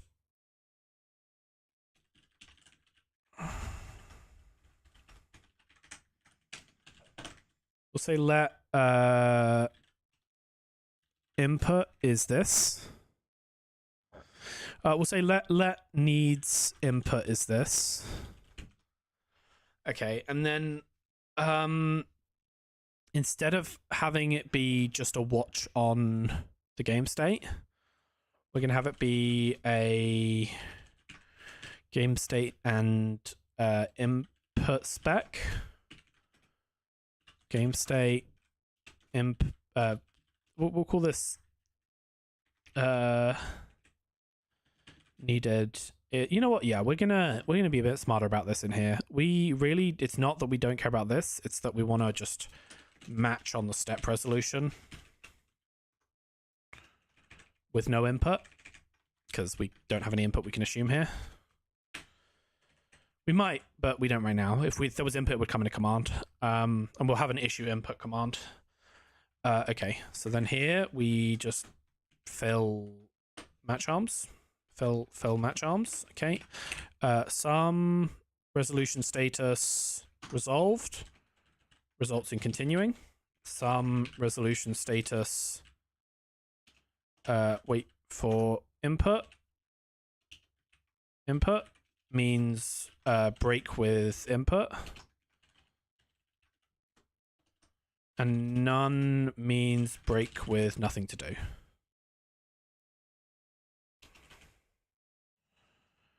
Okay, so we have our needs input, which we should really just say in here is input. We'll call this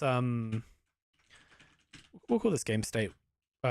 Watched game state, and input is input spec. What do I call it? I call it resolution input kind option. Okay, so now we can actually track whether or not we need an input as well. And we just need to change this to watched game state, and that's going to give us a load of errors to fix, but that's fine. GS is no longer just GS here, because we need to do let GS is equal to watched game state, GS and input none. Right, that should do that.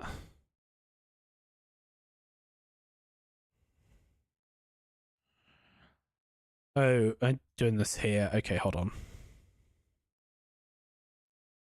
Watched game state GS is that. Input is none to start with. Okay, and then here we can call watched game state. Game state is Netrunner, and input is needs input. Okay, and then down here, this thing here, we just say we care about the game state for all of these. And then they're the exact same. Okay, that's that done. Can I borrow data in deref is required to modify through dereference, but it's not implemented for ref.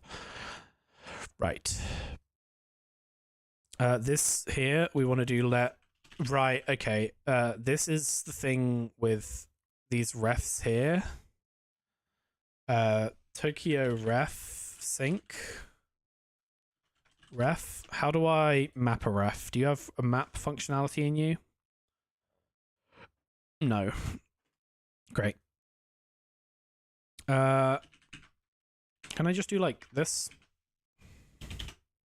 for here? Because here we don't care about. Right, you're fine. Yeah, we're not stepping the resolution anymore. Okay, cool. So we still get the game state here, but we also want to get the input. So let's do let's just do watched game state this is equal to this, and now here we have access to the game state and the input as read-only objects. Okay. And so now we can do something with the input. And I'm just going to say if let sum input is equal to input, tracing info, expecting input. Okay, so now we should be able to see that it's expecting us to shuffle. So essentially when we hit mulligan, it's saying, hey, you need to shuffle, nerd. Except we've got to send after close again somehow, so let's just not have that happen. Reload. Save this. I really am annoyed about this send after close. I really wanted to stop doing that. Okay, we'll reload. Huh, non-text message, weird.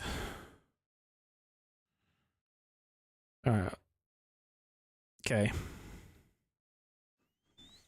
Is it because of the thing I'm doing with the hot reload, I wonder?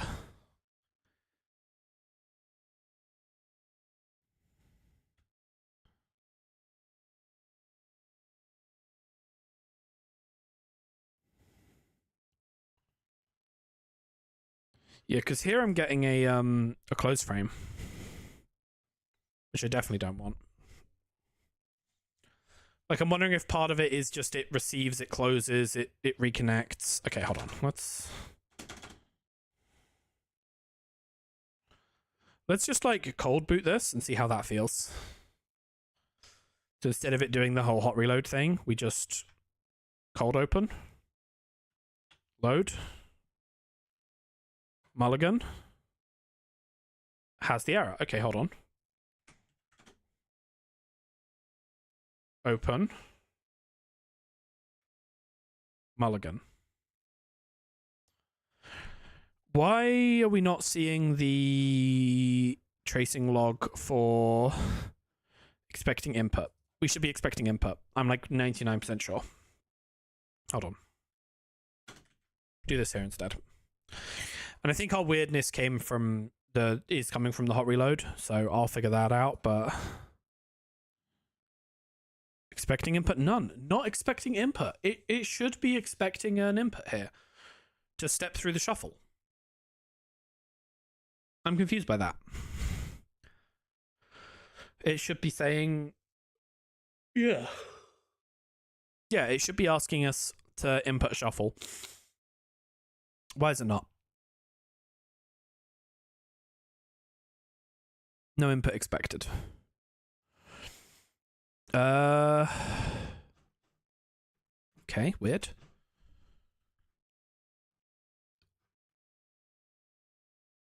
Because, yeah, here, that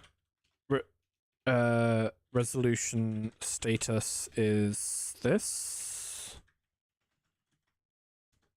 And we'll say tracing debug stepping resolution status. And then this bit here we'll call match on resolution status. Okay. Mulligan.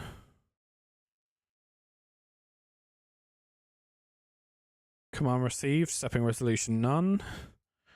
Does the mulligan command not put us into a state where we expect input? Hold on. Shuffle on top of deck should do, right? Move object. Shuffle on top of deck just issues move objects. Where are we getting deck in hand from? This is just getting everything. And then special drawing. Okay, so I just haven't implemented this properly. Cool. This is why we bug test. Because, well, I guess, no, mulligan is the thing I should call to like, full send the mulligan. What currently calls mulligan? Mulligan gets called just from the command, really? This was dead code? Weird.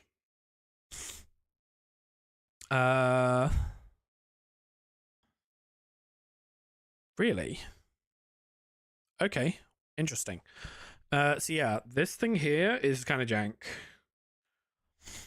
Because it doesn't kick us back with an input state. It's not setting up the mulligan, it's actually doing the mulligan, but it's doing it with just like no sense in how it actually goes about drawing. Like it's just always putting the top 5 from memory on the top of the deck. And then yeah, it's always just shuffling into in-memory order based on this thing, right? Get what's in the deck, get what's in the hand. And neither of those are ordered well. Okay, yeah, so this is just doing silly things. This is just not a real function I should call. I need to implement better mulliganing. I will worry about implementing better mulliganing later. Let's stop worrying about mulliganing. Let's actually rip out the mulligan button. Let's start worrying about other more interesting things. Mulligan should be trivial to implement. It's just a stepped thing where I ask for an input and then we resolve based on the input. Also saves me implementing the shuffle interface right now. Okay. So what do I want to do to make mulligans a thing? Sorry, to do without mulligans being a thing. Realistically, we just try the player card. Well, we need to gain clicks and stuff. So let's actually show our clicks and things. For now, I think all I want to do is just do like runner clicks like that. Right, we'll just put that in like a little div.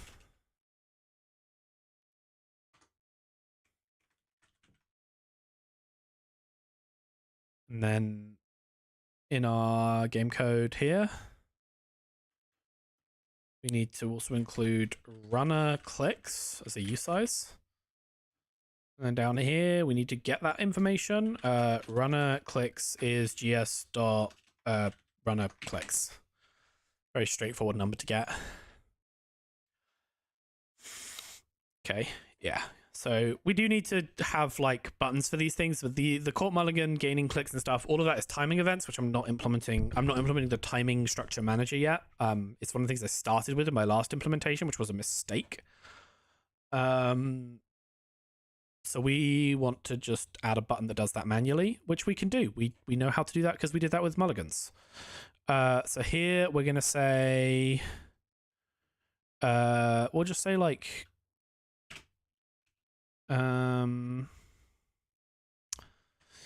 runner gain clicks. What corp gain clips rather. Corp gain clicks. Corp gain clicks. Okay. And then in our implementation, let's just rip out mulligan. Mulligan is silly. We'll implement mulligan properly later. From our commands, we're going to say gain clicks side. Probably makes sense if I have to code that for a command. Gain clicks side, and then this I can actually just trigger nr dot click gain. Nope.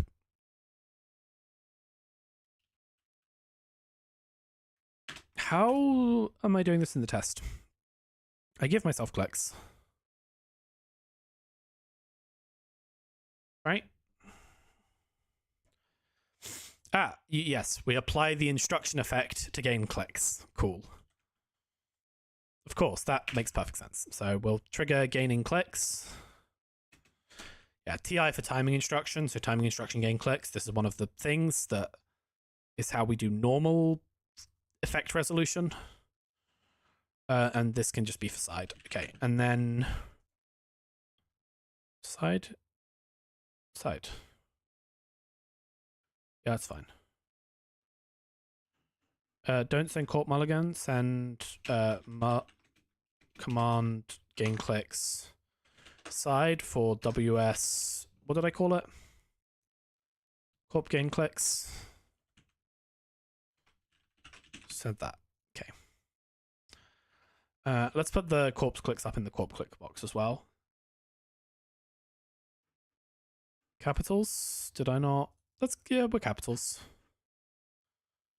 Oh, that's capital. I see. Good catch. Okay. Then this will jam through actually resolving that, so that's fine. We just need to track corp clicks as well. Let's just add that to the info box up here. Corp clicks.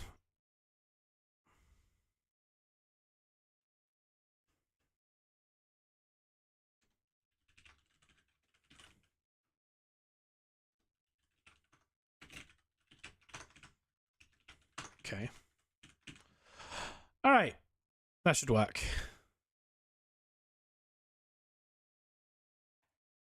gain corp clicks, set corp clicks to 3. Huzzah! If I click it again, still at 3 because you can't gain more clicks than your starting clicks. Awesome. That worked surprisingly well. All right. Next thing, playing a card. Playing a card, it's pain. Absolute pain. Each one of these things has an object that I really need to track because I'm going to need to use it in its card info. So let's just do that. Card LM obj, and this gives it object ID because we're in Rustland, so we can just use the native IDs. We don't need to do serialization or anything. Although that's not really helpful for displaying them. Yeah, because we are going to need to serialize them because we're sending them back and forth. So there's like a whole object ID serialization thing, right? Hold on. Slot map. How does this work? Serde? Nope. Serialization. Okay, cool. Both keys have full serialization support through Serde. Okay, so need to use Serde. What do they serialize into? That's kind of important for me to know.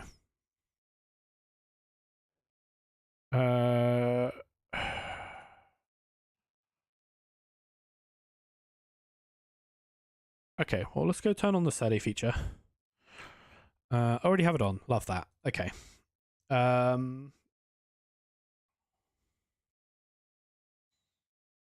There is also FFI that I could use, but I shouldn't do that. Okay, that's fine.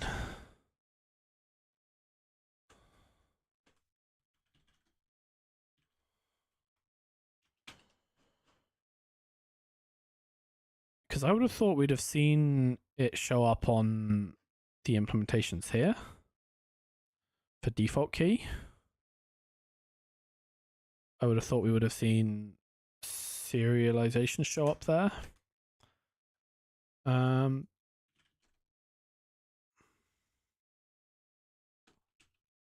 Okay, well, hold on. Slot map, Serde. Let's have a look.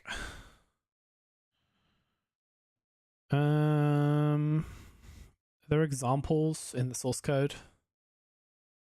Slot map, examples.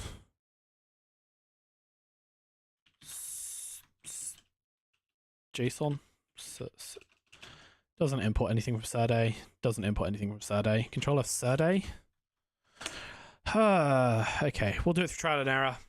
Love it when there's not good docs.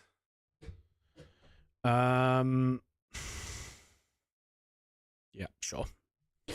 Let's just figure out what serializing this looks like then. Do we have Serde in here? No. Okay. Serde version is 1. Features is... I probably don't need derive. I'm just using it. Let's just consume Serde. And what are we going to serialize into? Probably just Serde JSON. Right?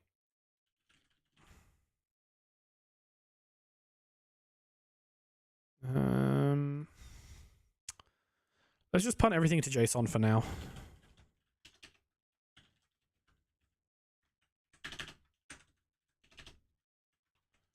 Yeah, just do that. Okay, and we'll manually do it for now, without tracking it in here. I'll just do a trace and we'll see what we have. Yeah, so if I do in our show game method here, if I say just like I need to just do it with one of these IDs. I'll use inspect ID tracing. We'll say let sir is equal to Serde JSON to string ID.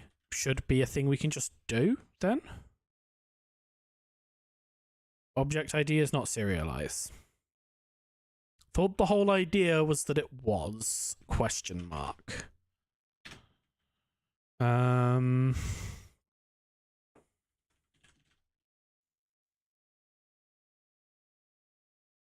you know what I probably need to do? I probably just need to turn on the Survey feature in my dependency on Netrunner. I think that's how I implemented this. That's probably all I need. Yeah, there we go. That probably works. It's building Survey now.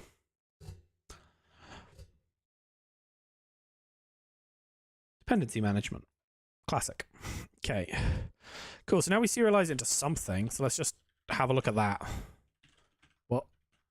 What is this?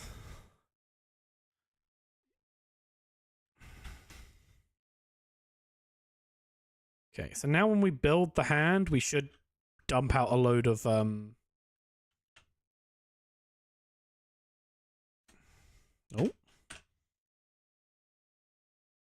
Hello? Connection?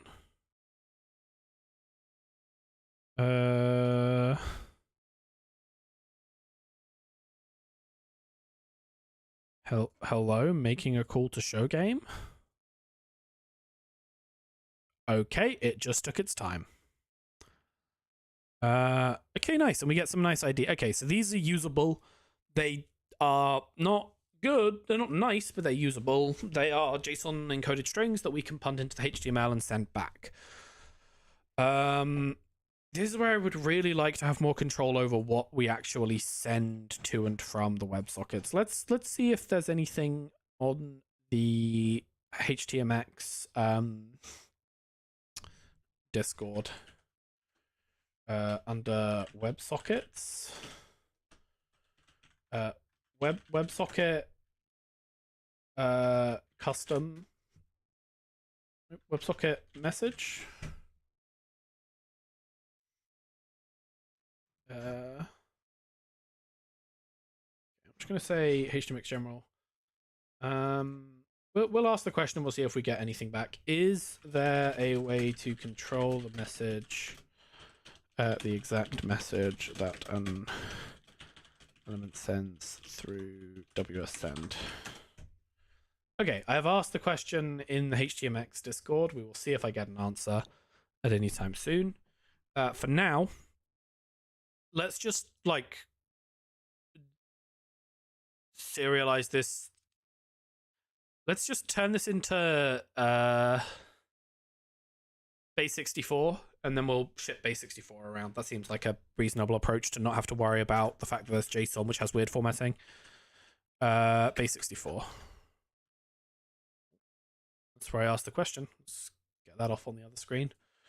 Base64. Oh, they made this crate annoying to use, but oh well. I'll make it work. Base64 0.21.7. Gross. Okay. Oh, they made it better to use again. Good. Okay. Let's go into our thing here. And now instead of just serializing them, let's serialize them and then let's B64 sir. And we'll say base64 URL safe. Dot. That's like a thing here. Right, we have to do use base64 alphabet URL safe. Okay. URL safe dot encode sir. That should be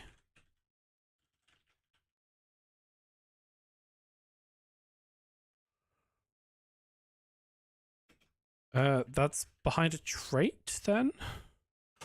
Just use the prelude.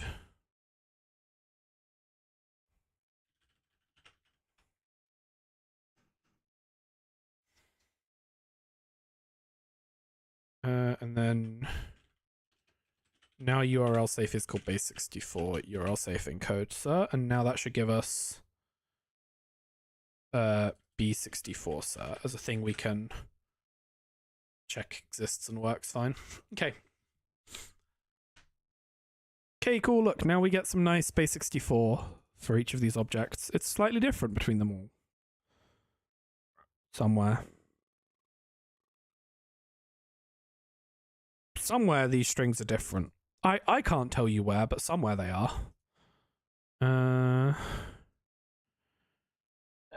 Probably they should be. Anyone good at visually diffing? Here we go. E0L, E3L, IOL, MXL, MYL. You know, there's all the information. I've just encoded it heinously inefficiently, but that's because we're just, you know, we're moving quick and not caring. So that's going to let us track object IDs to interact with things. So now we can easily grab an object ID, which we'll do inside card to asset, I guess. Or card to asset doesn't have access to the ID. Because we're just sending the card info. We should make it not just send the card info. It should send the whole... it's kind of a pain. Yeah, just send in the object ID as well, please. And then I can just do ID, comma. That works, right? Yep, okay. And then in here, I can do this nonsense without the tracing, because we're happy that it works. Okay. And now that gives us an easy way to... We'll just call this ID. And then we'll call it object ID. I think it's probably the sensible thing to do. Okay, now we have a way to get the object IDs into our data. Which we will do on card. We will say obj ID is some string. Okay, cool. And now card.lm has an object ID and everything's happy. Okay, it's complaining because we're not using the object ID, but that's fine. I'm just gonna write it into the card somewhere. Div data ID is obj ID. Now we should be able to see these object IDs in the browser. And when we turn these into buttons to click on them to play things, we should, there you can see, data ID. Good. There's all the card IDs. Yeah, so now if we can just figure out how to like control the message that gets sent when we click buttons, that would be great. Because right now, just what do we're sending JSON? What do we send? We just send the name of the trigger and the target. None of that's helpful. I really want to control what we send, but I guess I can just lift the IDs into the button and put it in the trigger code. I really wish there was a better way to do that, but I think that's probably the way we're going to end up doing it. Okay. Basically, all I'm going to do is I'm going to wrap button around any of these cards that we can play. So I think, yeah, we can just do that in the code. Sure. How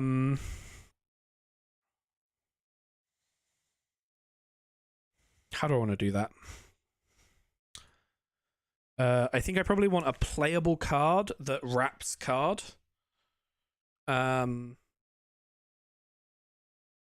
Is that sensible? No, I just want to have like an...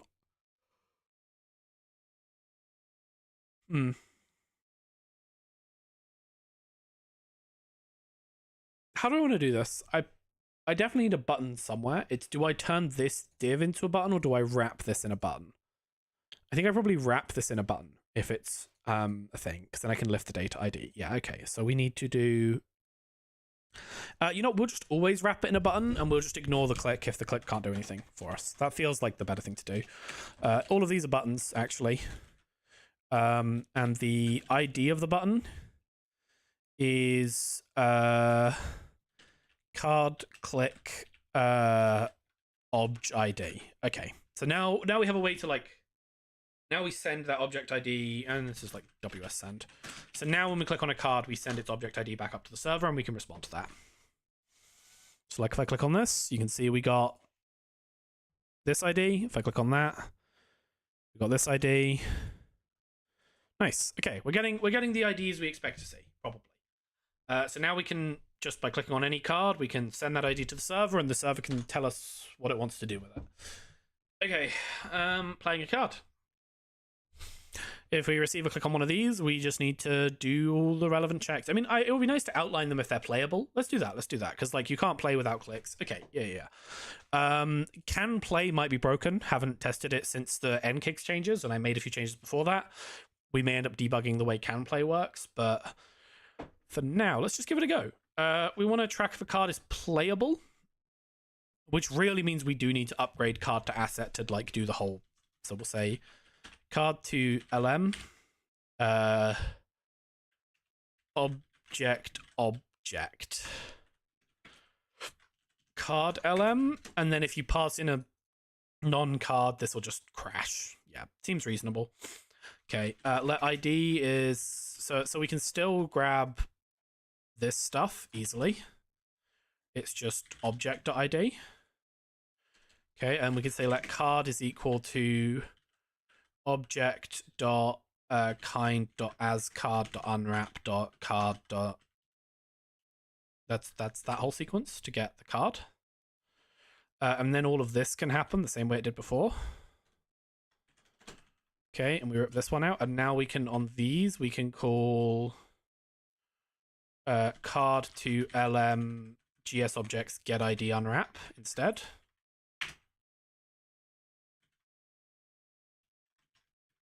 And that's a much more straightforward line of code there. Okay, right. Yeah, it can be a referenced object, that's fine.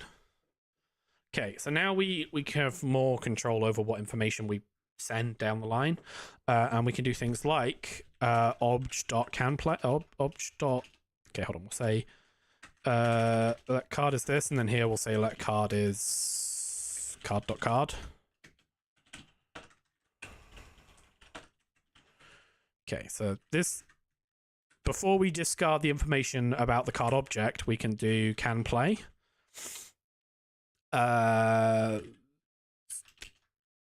Card dot controller, object dot controller. It will have a controller, and then can play for the current game state. We just need to have game state in here, which is fine. We can get game state pretty trivially for a call like this. Let's get game state. We already have game state, right? It's just in GS. Yeah, cool. GS. Okay. Now, actually, if we're passing in the game state anyway, we can just pass in the ID. Like that. Change this to say object ID. And then say let object is equal to gs.objects.get object. Unwrap. Okay. All right.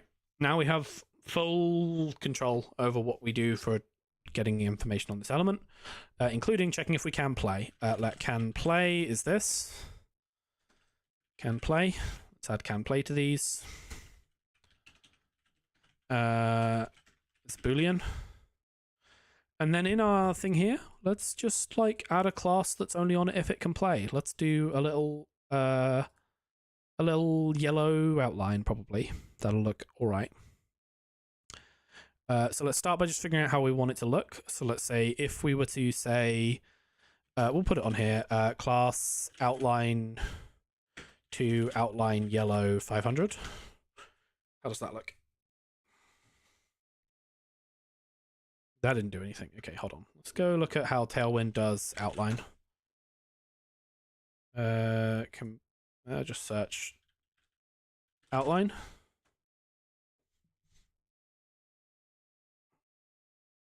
Specifically outline and not border, because we don't want it to infect any of the UI flow. This is just like an overlay. Oh, there's like a ring, isn't there, in Tailwind? I don't know how that works. Hold on. Apparently Tailwind CSS is having some trouble. Ring. Let's just slap ring on it then. Put ring 2 on these. How do they look? Can't really see it.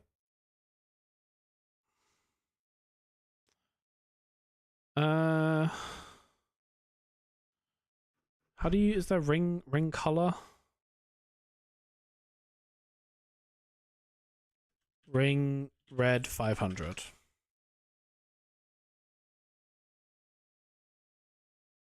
Okay, cool.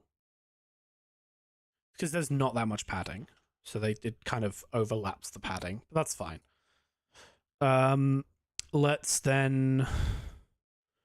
You do ring opacity? No. We can offset in, right? We can do ring offset minus like 1. It's fine. We'll just I'm annoyed that there's not like a ring opacity, but this is fine. This will do. Okay. So we only want to turn these classes on. Well, we can set it to red, but we only want to turn it on if the thing is true. So let's go look at the template. The template thing, Askama templating has something for that. Askama book. Template syntax, Boolean. If there's like a proper Boolean thing, right?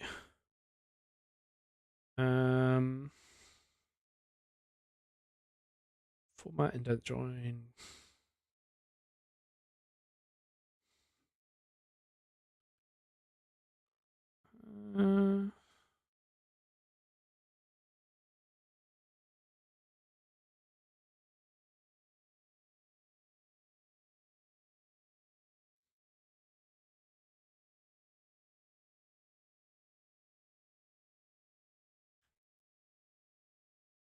All right, let's just do it. Send if can play.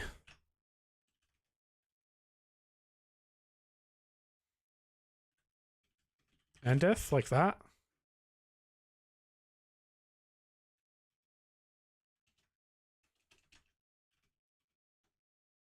You don't do these inside of these. Okay.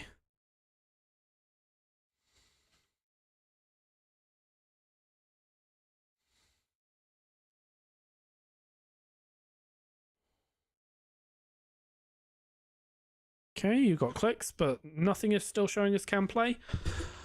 It's because you probably don't have credits. Did we call, what do we call gain starting credits? These probably should have can play turned on. Let's trace them and see that they're all off, but I'm pretty sure they all are just off, and I've broken the can play code when I ripped out the NKIG stuff from the rules change the other week. Where am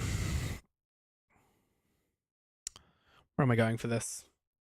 Sleepy brain's really getting the better of me. I might call the stream soon. I wanted to go till later. I can go till like 7, but I did only sleep for 5 hours last night. And to be fair, I have also made some pretty great progress. We have like a whole ass WebSocket messaging thing going for testing, which is really quick, actually. This is pretty snappy. What am I doing? I'm showing the number of... Yeah, Sleepy Brain is really taking over. I was checking can play. Main can play is now used, so it shouldn't be erroring anymore. We just want to trace it here. We'll just do tracing info can play, and this should get called like 10 times. And if they're all false, then we know we're doing it's all correct. No, some of them are true. Okay, interesting. Well, they shouldn't be true because no one has clicks right now, but I'm just not checking for clicks in can play, clearly.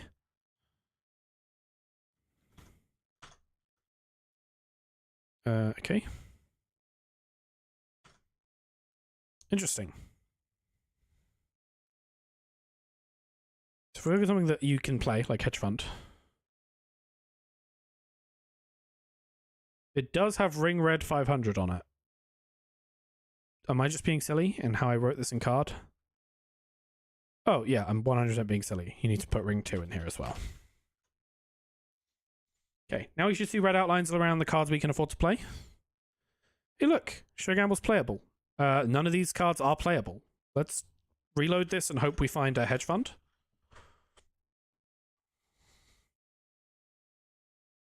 Let's reload this and hope we find a hedge fund.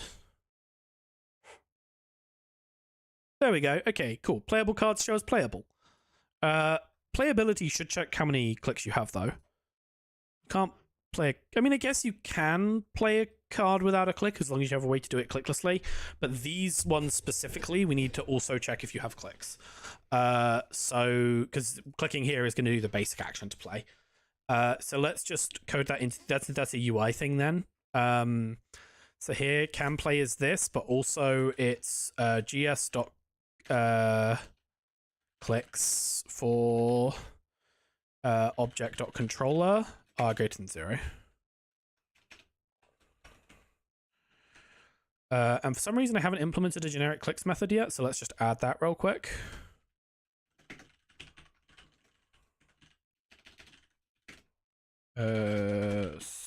Match side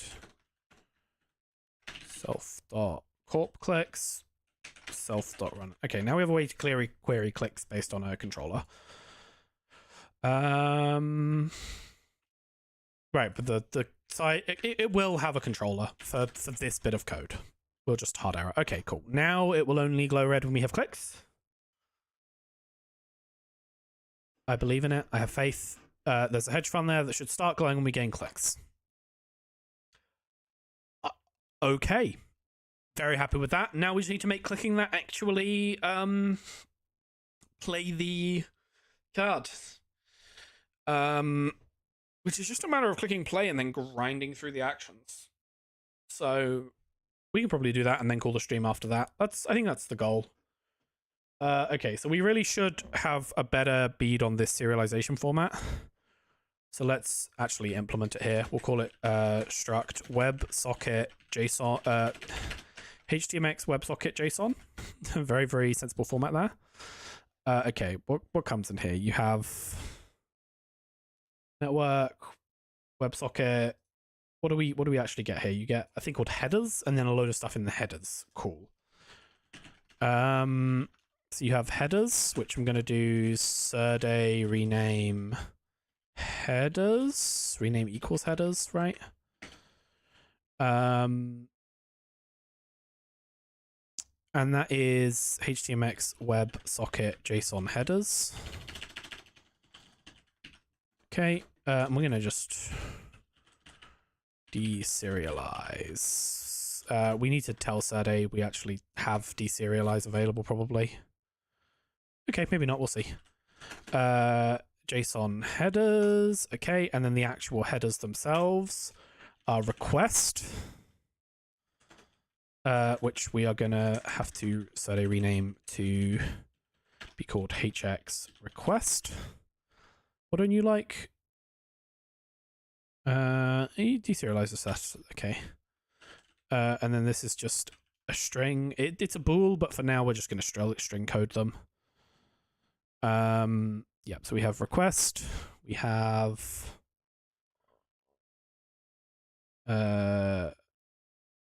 trigger, hx trigger,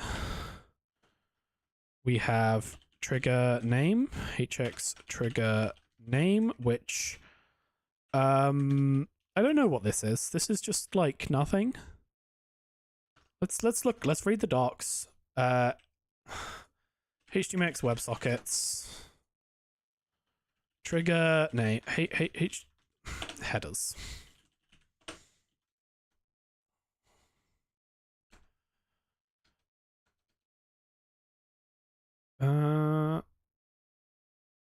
The headers that are normally submitted with a HTMX request. Okay. Well, you know what? I don't actually care about any of them except for the one I'm sending information in, which is hx trigger. So let's just do that. Okay, cool. Now we have a way to get that information because we already have JSON deserialized. So let's actually do that. Where we get our message here? Here. Surday JSON from string message let message equal HTMX WebSocket JSON unwrap. Okay, cool. Now we have a message. we can do if message dot starts with message dot trigger. Right, that's what I called it. What did I call it? Message dot headers dot trigger. Okay, cool. And now in here we have the ability to do more useful things. So if message dot headers dot trigger dot starts with, so if it starts with ws, what am I calling it when we click a card? Ws. Okay, I should put the ws prefix on it. I'm going to add that real quick. I just want all of the IDs that exist because we're sending them to WebSockets. I want a prefix with ws. So we have ws card click underscore is how it starts. Okay. And then we want to do let ID is equal to message.headers.trigger. All of it. 1, 2, the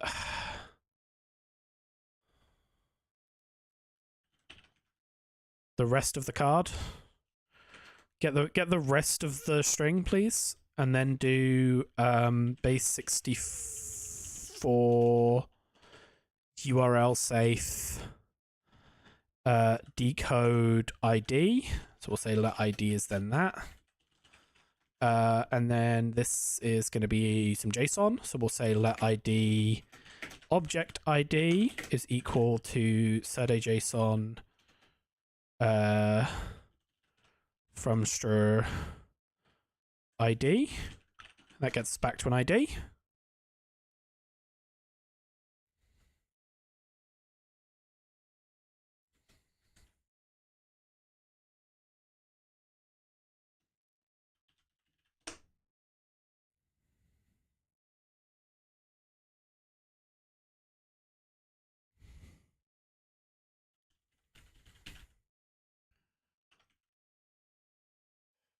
Okay, and now we have an ID back. We can do things with it. Yeah, I mean, I guess we need to know if it's a playable card. We need to do all of those things, but that we can just query off of the game state.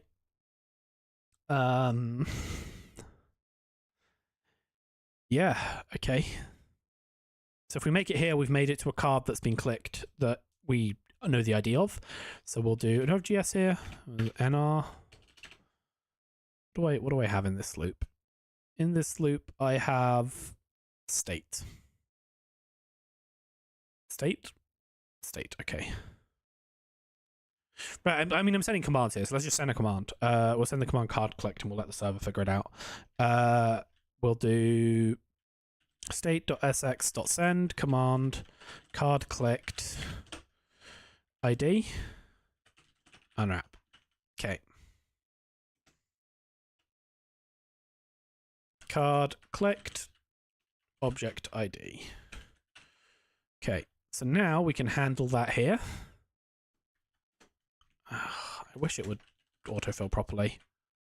Card collect card. Okay, so we can't just send the play instruction. We have to figure out that it's playable. We have to, okay, so hold on. We'll do nr.can nr.objects.get card. We'll say let obj is that. Obj.kind as card. We'll say let card is obj.kind as card.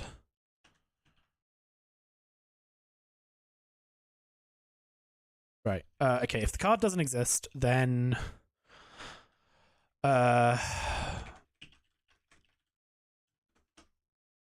just go to the next command. There's nothing we can do. You've sent a command that doesn't make sense.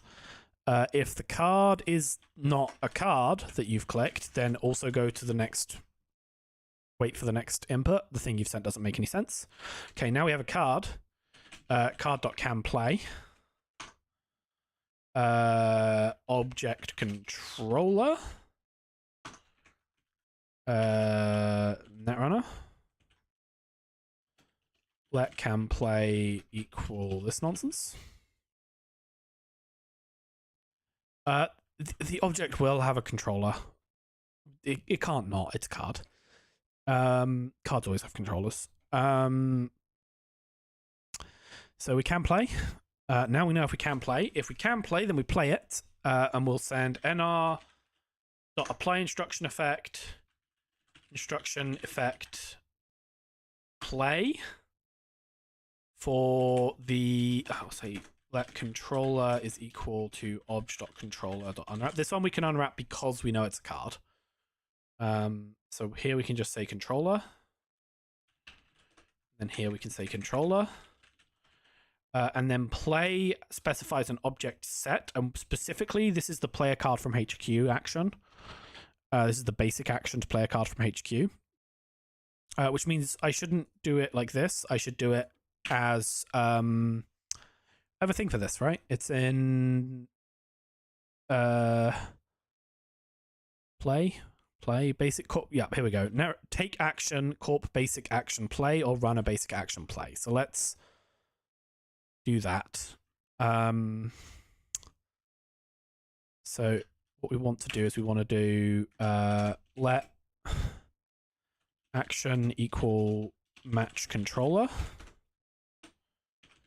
If it's the corp, then we want action BA corp basic action play. If it's the runner, then we want action basic action runner basic action play. Okay. Netrunner action corp basic action runner basic action. Okay.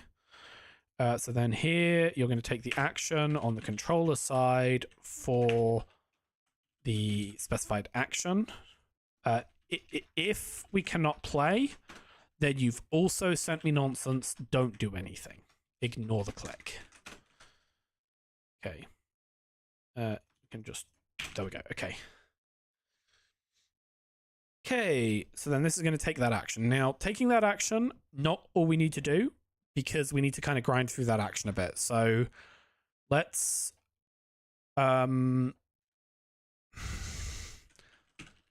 figure out what we actually need to do to get through that real quick, just manually. We'll jam no input like 5 times, and eventually we'll figure out all of the steps we need to take to make this happen. Okay. Reload, I need a hedge fund in hand.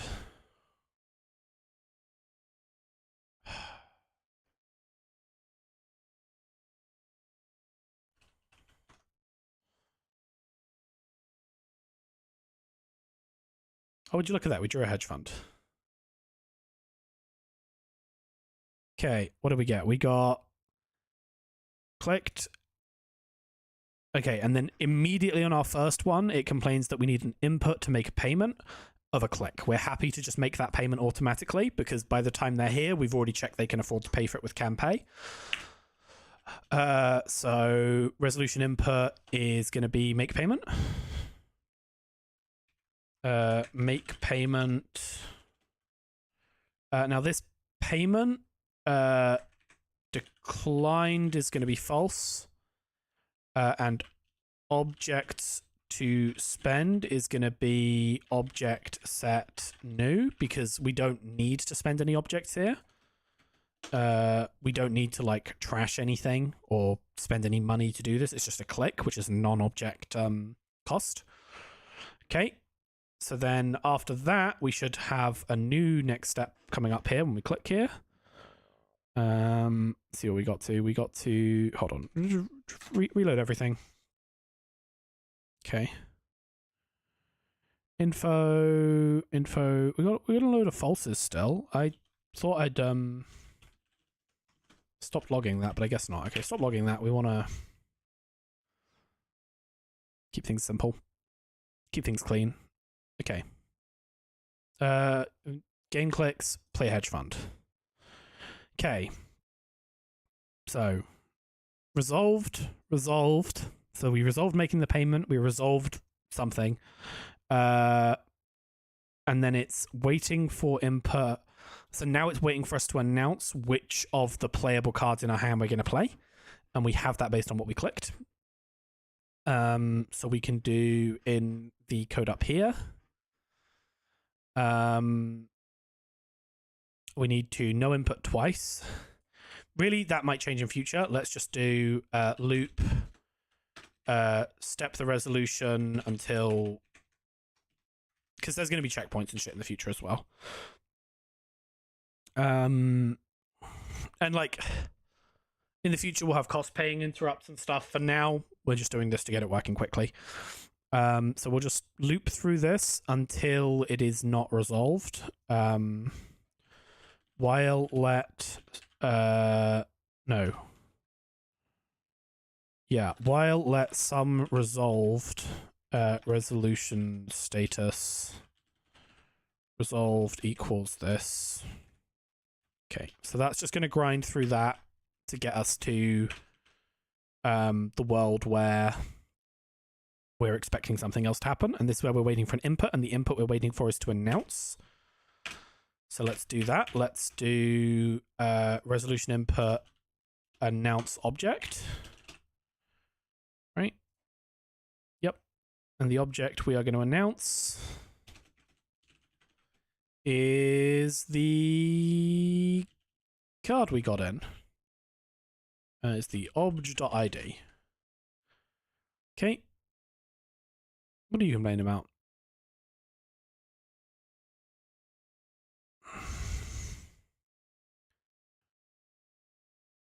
Where is Netrunner being borrowed as immutable? Here? It's just for cam play. That doesn't hang around. That shouldn't be a problem. Oh, it's no. This moves. Okay, we'll just take a copy of the ID here. At the top, we'll just say obj ID. There we go. Now we have a raw copy of the original object ID. Okay, that's fine. Battling with Rust a little bit. So we announce the object ID.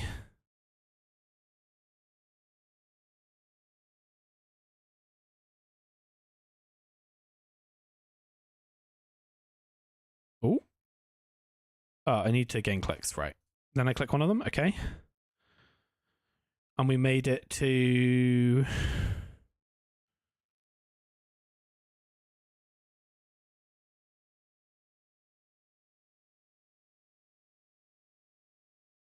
resolved, waiting for input, pay 5 credits. Okay, so here we need to tell it that we're willing to pay 5 credits. Which needs a bit more implementation work, because currently we don't have a way to choose which credits to pay with. They're all objects. But I think if I just punt in all of the credits, it should only sacrifice 5 of them currently. Yeah.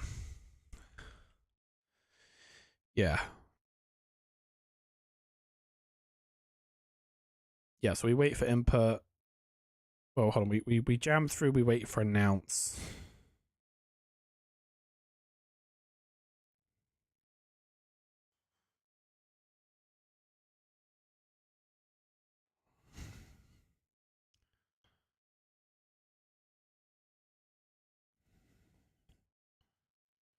Okay.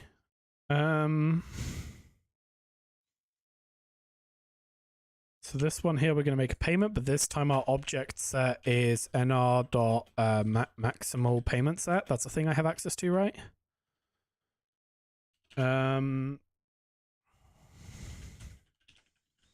It's what I use in can play, actually. Right?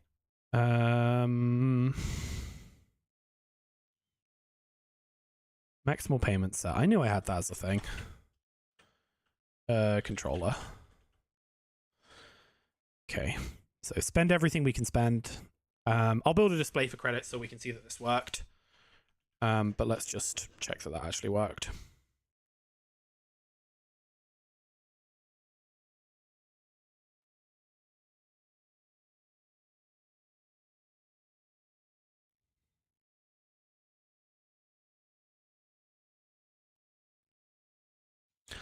Okay, well, hedge fund ain't moving to trash, but I probably just haven't implemented that part of playing cards yet. We'll see. Right, hold on. Let's Save this. Let's reload. Let's figure out where we are at. Just put the word making payment there so I can see which one that is.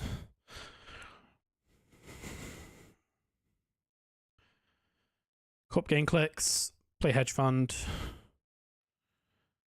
Command received. Resolved. Resolved. Card move to bank. Okay. Received a receive error on change. What? Okay, whatever. Hold on.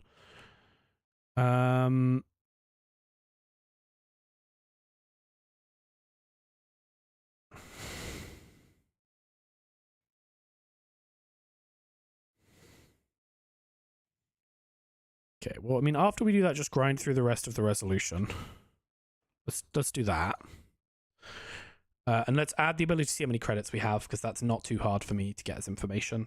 I just need to add it in here. I'll say clicks, credits, corp, credits, and runner credits, and we'll just add that information in main. Runner credits, runner clicks. Okay. And then here, runner credits is gs.credits, pooled credits for runner. And we have pooled credits for corp. Okay. That should be all the information we need.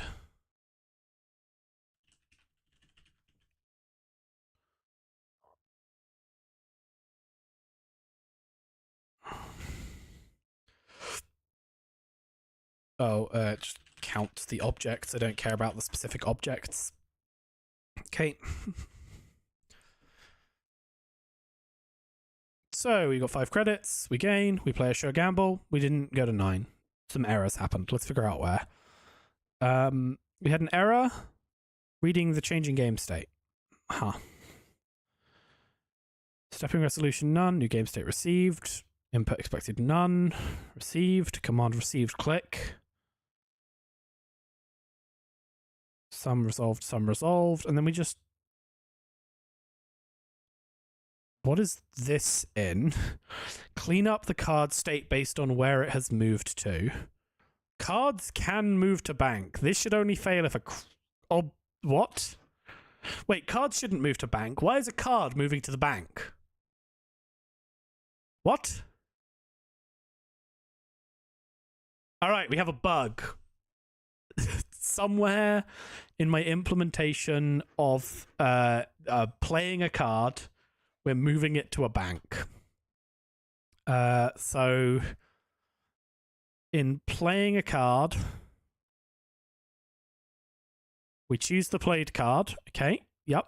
And then after we choose the played card, you know what? It's probably going to be easy if I just search for bank in the code base. I probably don't reference it that much.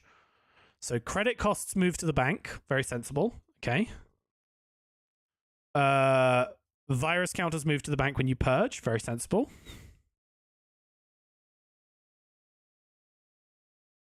Hold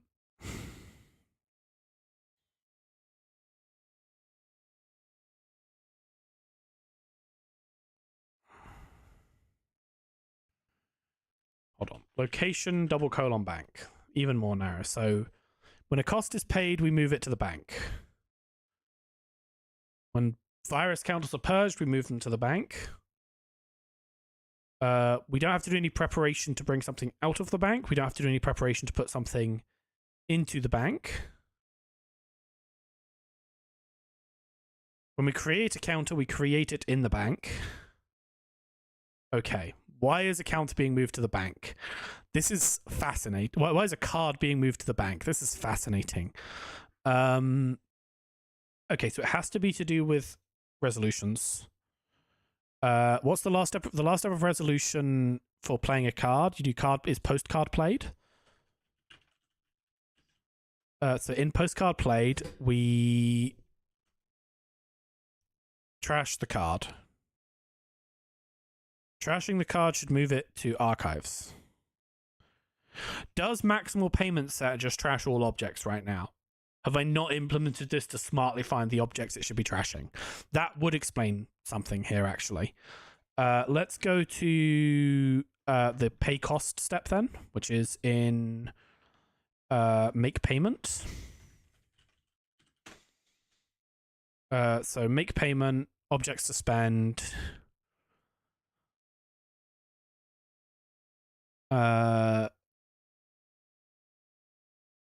Cost.pay. Yes. Okay, interesting. The payment object set, every object that's paid with goes to the bank, even if it's not something you needed to spend to make the payment. So currently you do need to filter down what you're paying. So what I'm going to do instead is we'll change, which first of all is wrong, cards. Hold on, fix that. When an object is paid, it only goes to the bank if it's a card. Here I need to do match object.kind. I hope I have access to kind here. You're an object ID. Okay, here I need to do gs.objects.get object.unwrap.kind. Let payment destination is equal to match this thing. And then if it is a card, then it's going to the trash location. Match. Okay, hold on. We need to say let object is equal to this thing here. Turn this one into object ID for my own sanity. Okay. We can then match on object.kind.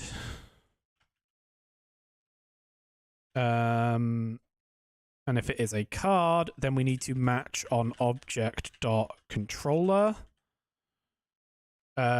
which it will have because it's a card.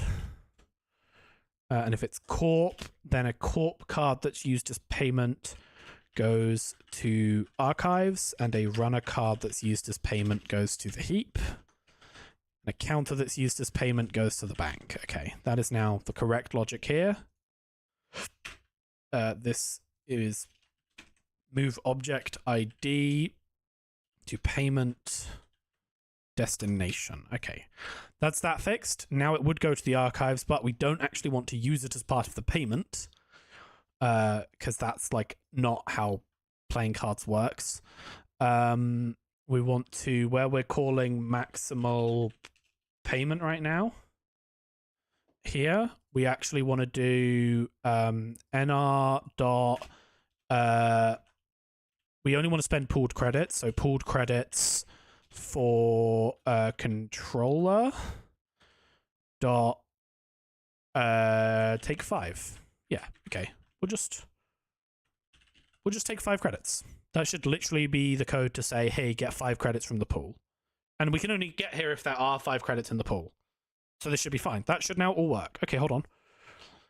Corp gain clicks, play a hedge fund. The hedge fund went away, we went to 9 credits. We have successfully played a card from hand. Hedge fund, hedge fund. That was a valid Netrunner turn, kind of. And everything went where it needed to go. Celebrate. With that, I'm going to call the stream. That was very productive. We actually have a UI for playing games now. Well, for testing the implementations I make. We found a fun bug where everything you paid with went to the bank, even if it was a card. So that's fun. Glad we fixed that. Yeah, we discovered that my mulligan function is useless and doesn't do anything. So I need to actually implement mulligans properly, which I think I kind of knew, but I guess in my tired brain I didn't remember.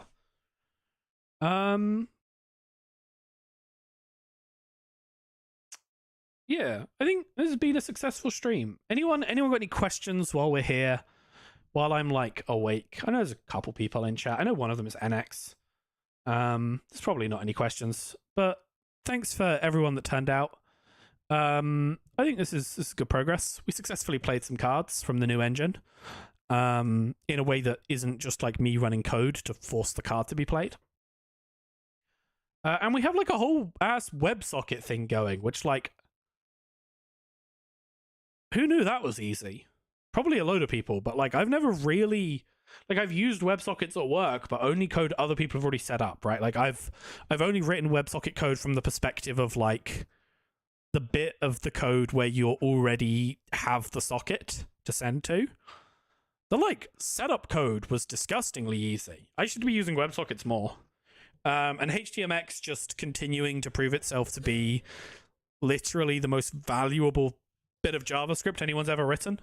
The ease with which I'm able to pump messages around and do all of the plumbing for reloading the entire page, because it's resending the entire game state every time I interact with something, right? Like if I load the network and I click corp gain, well, hold on, let me reload the game state. We'll get a new hand,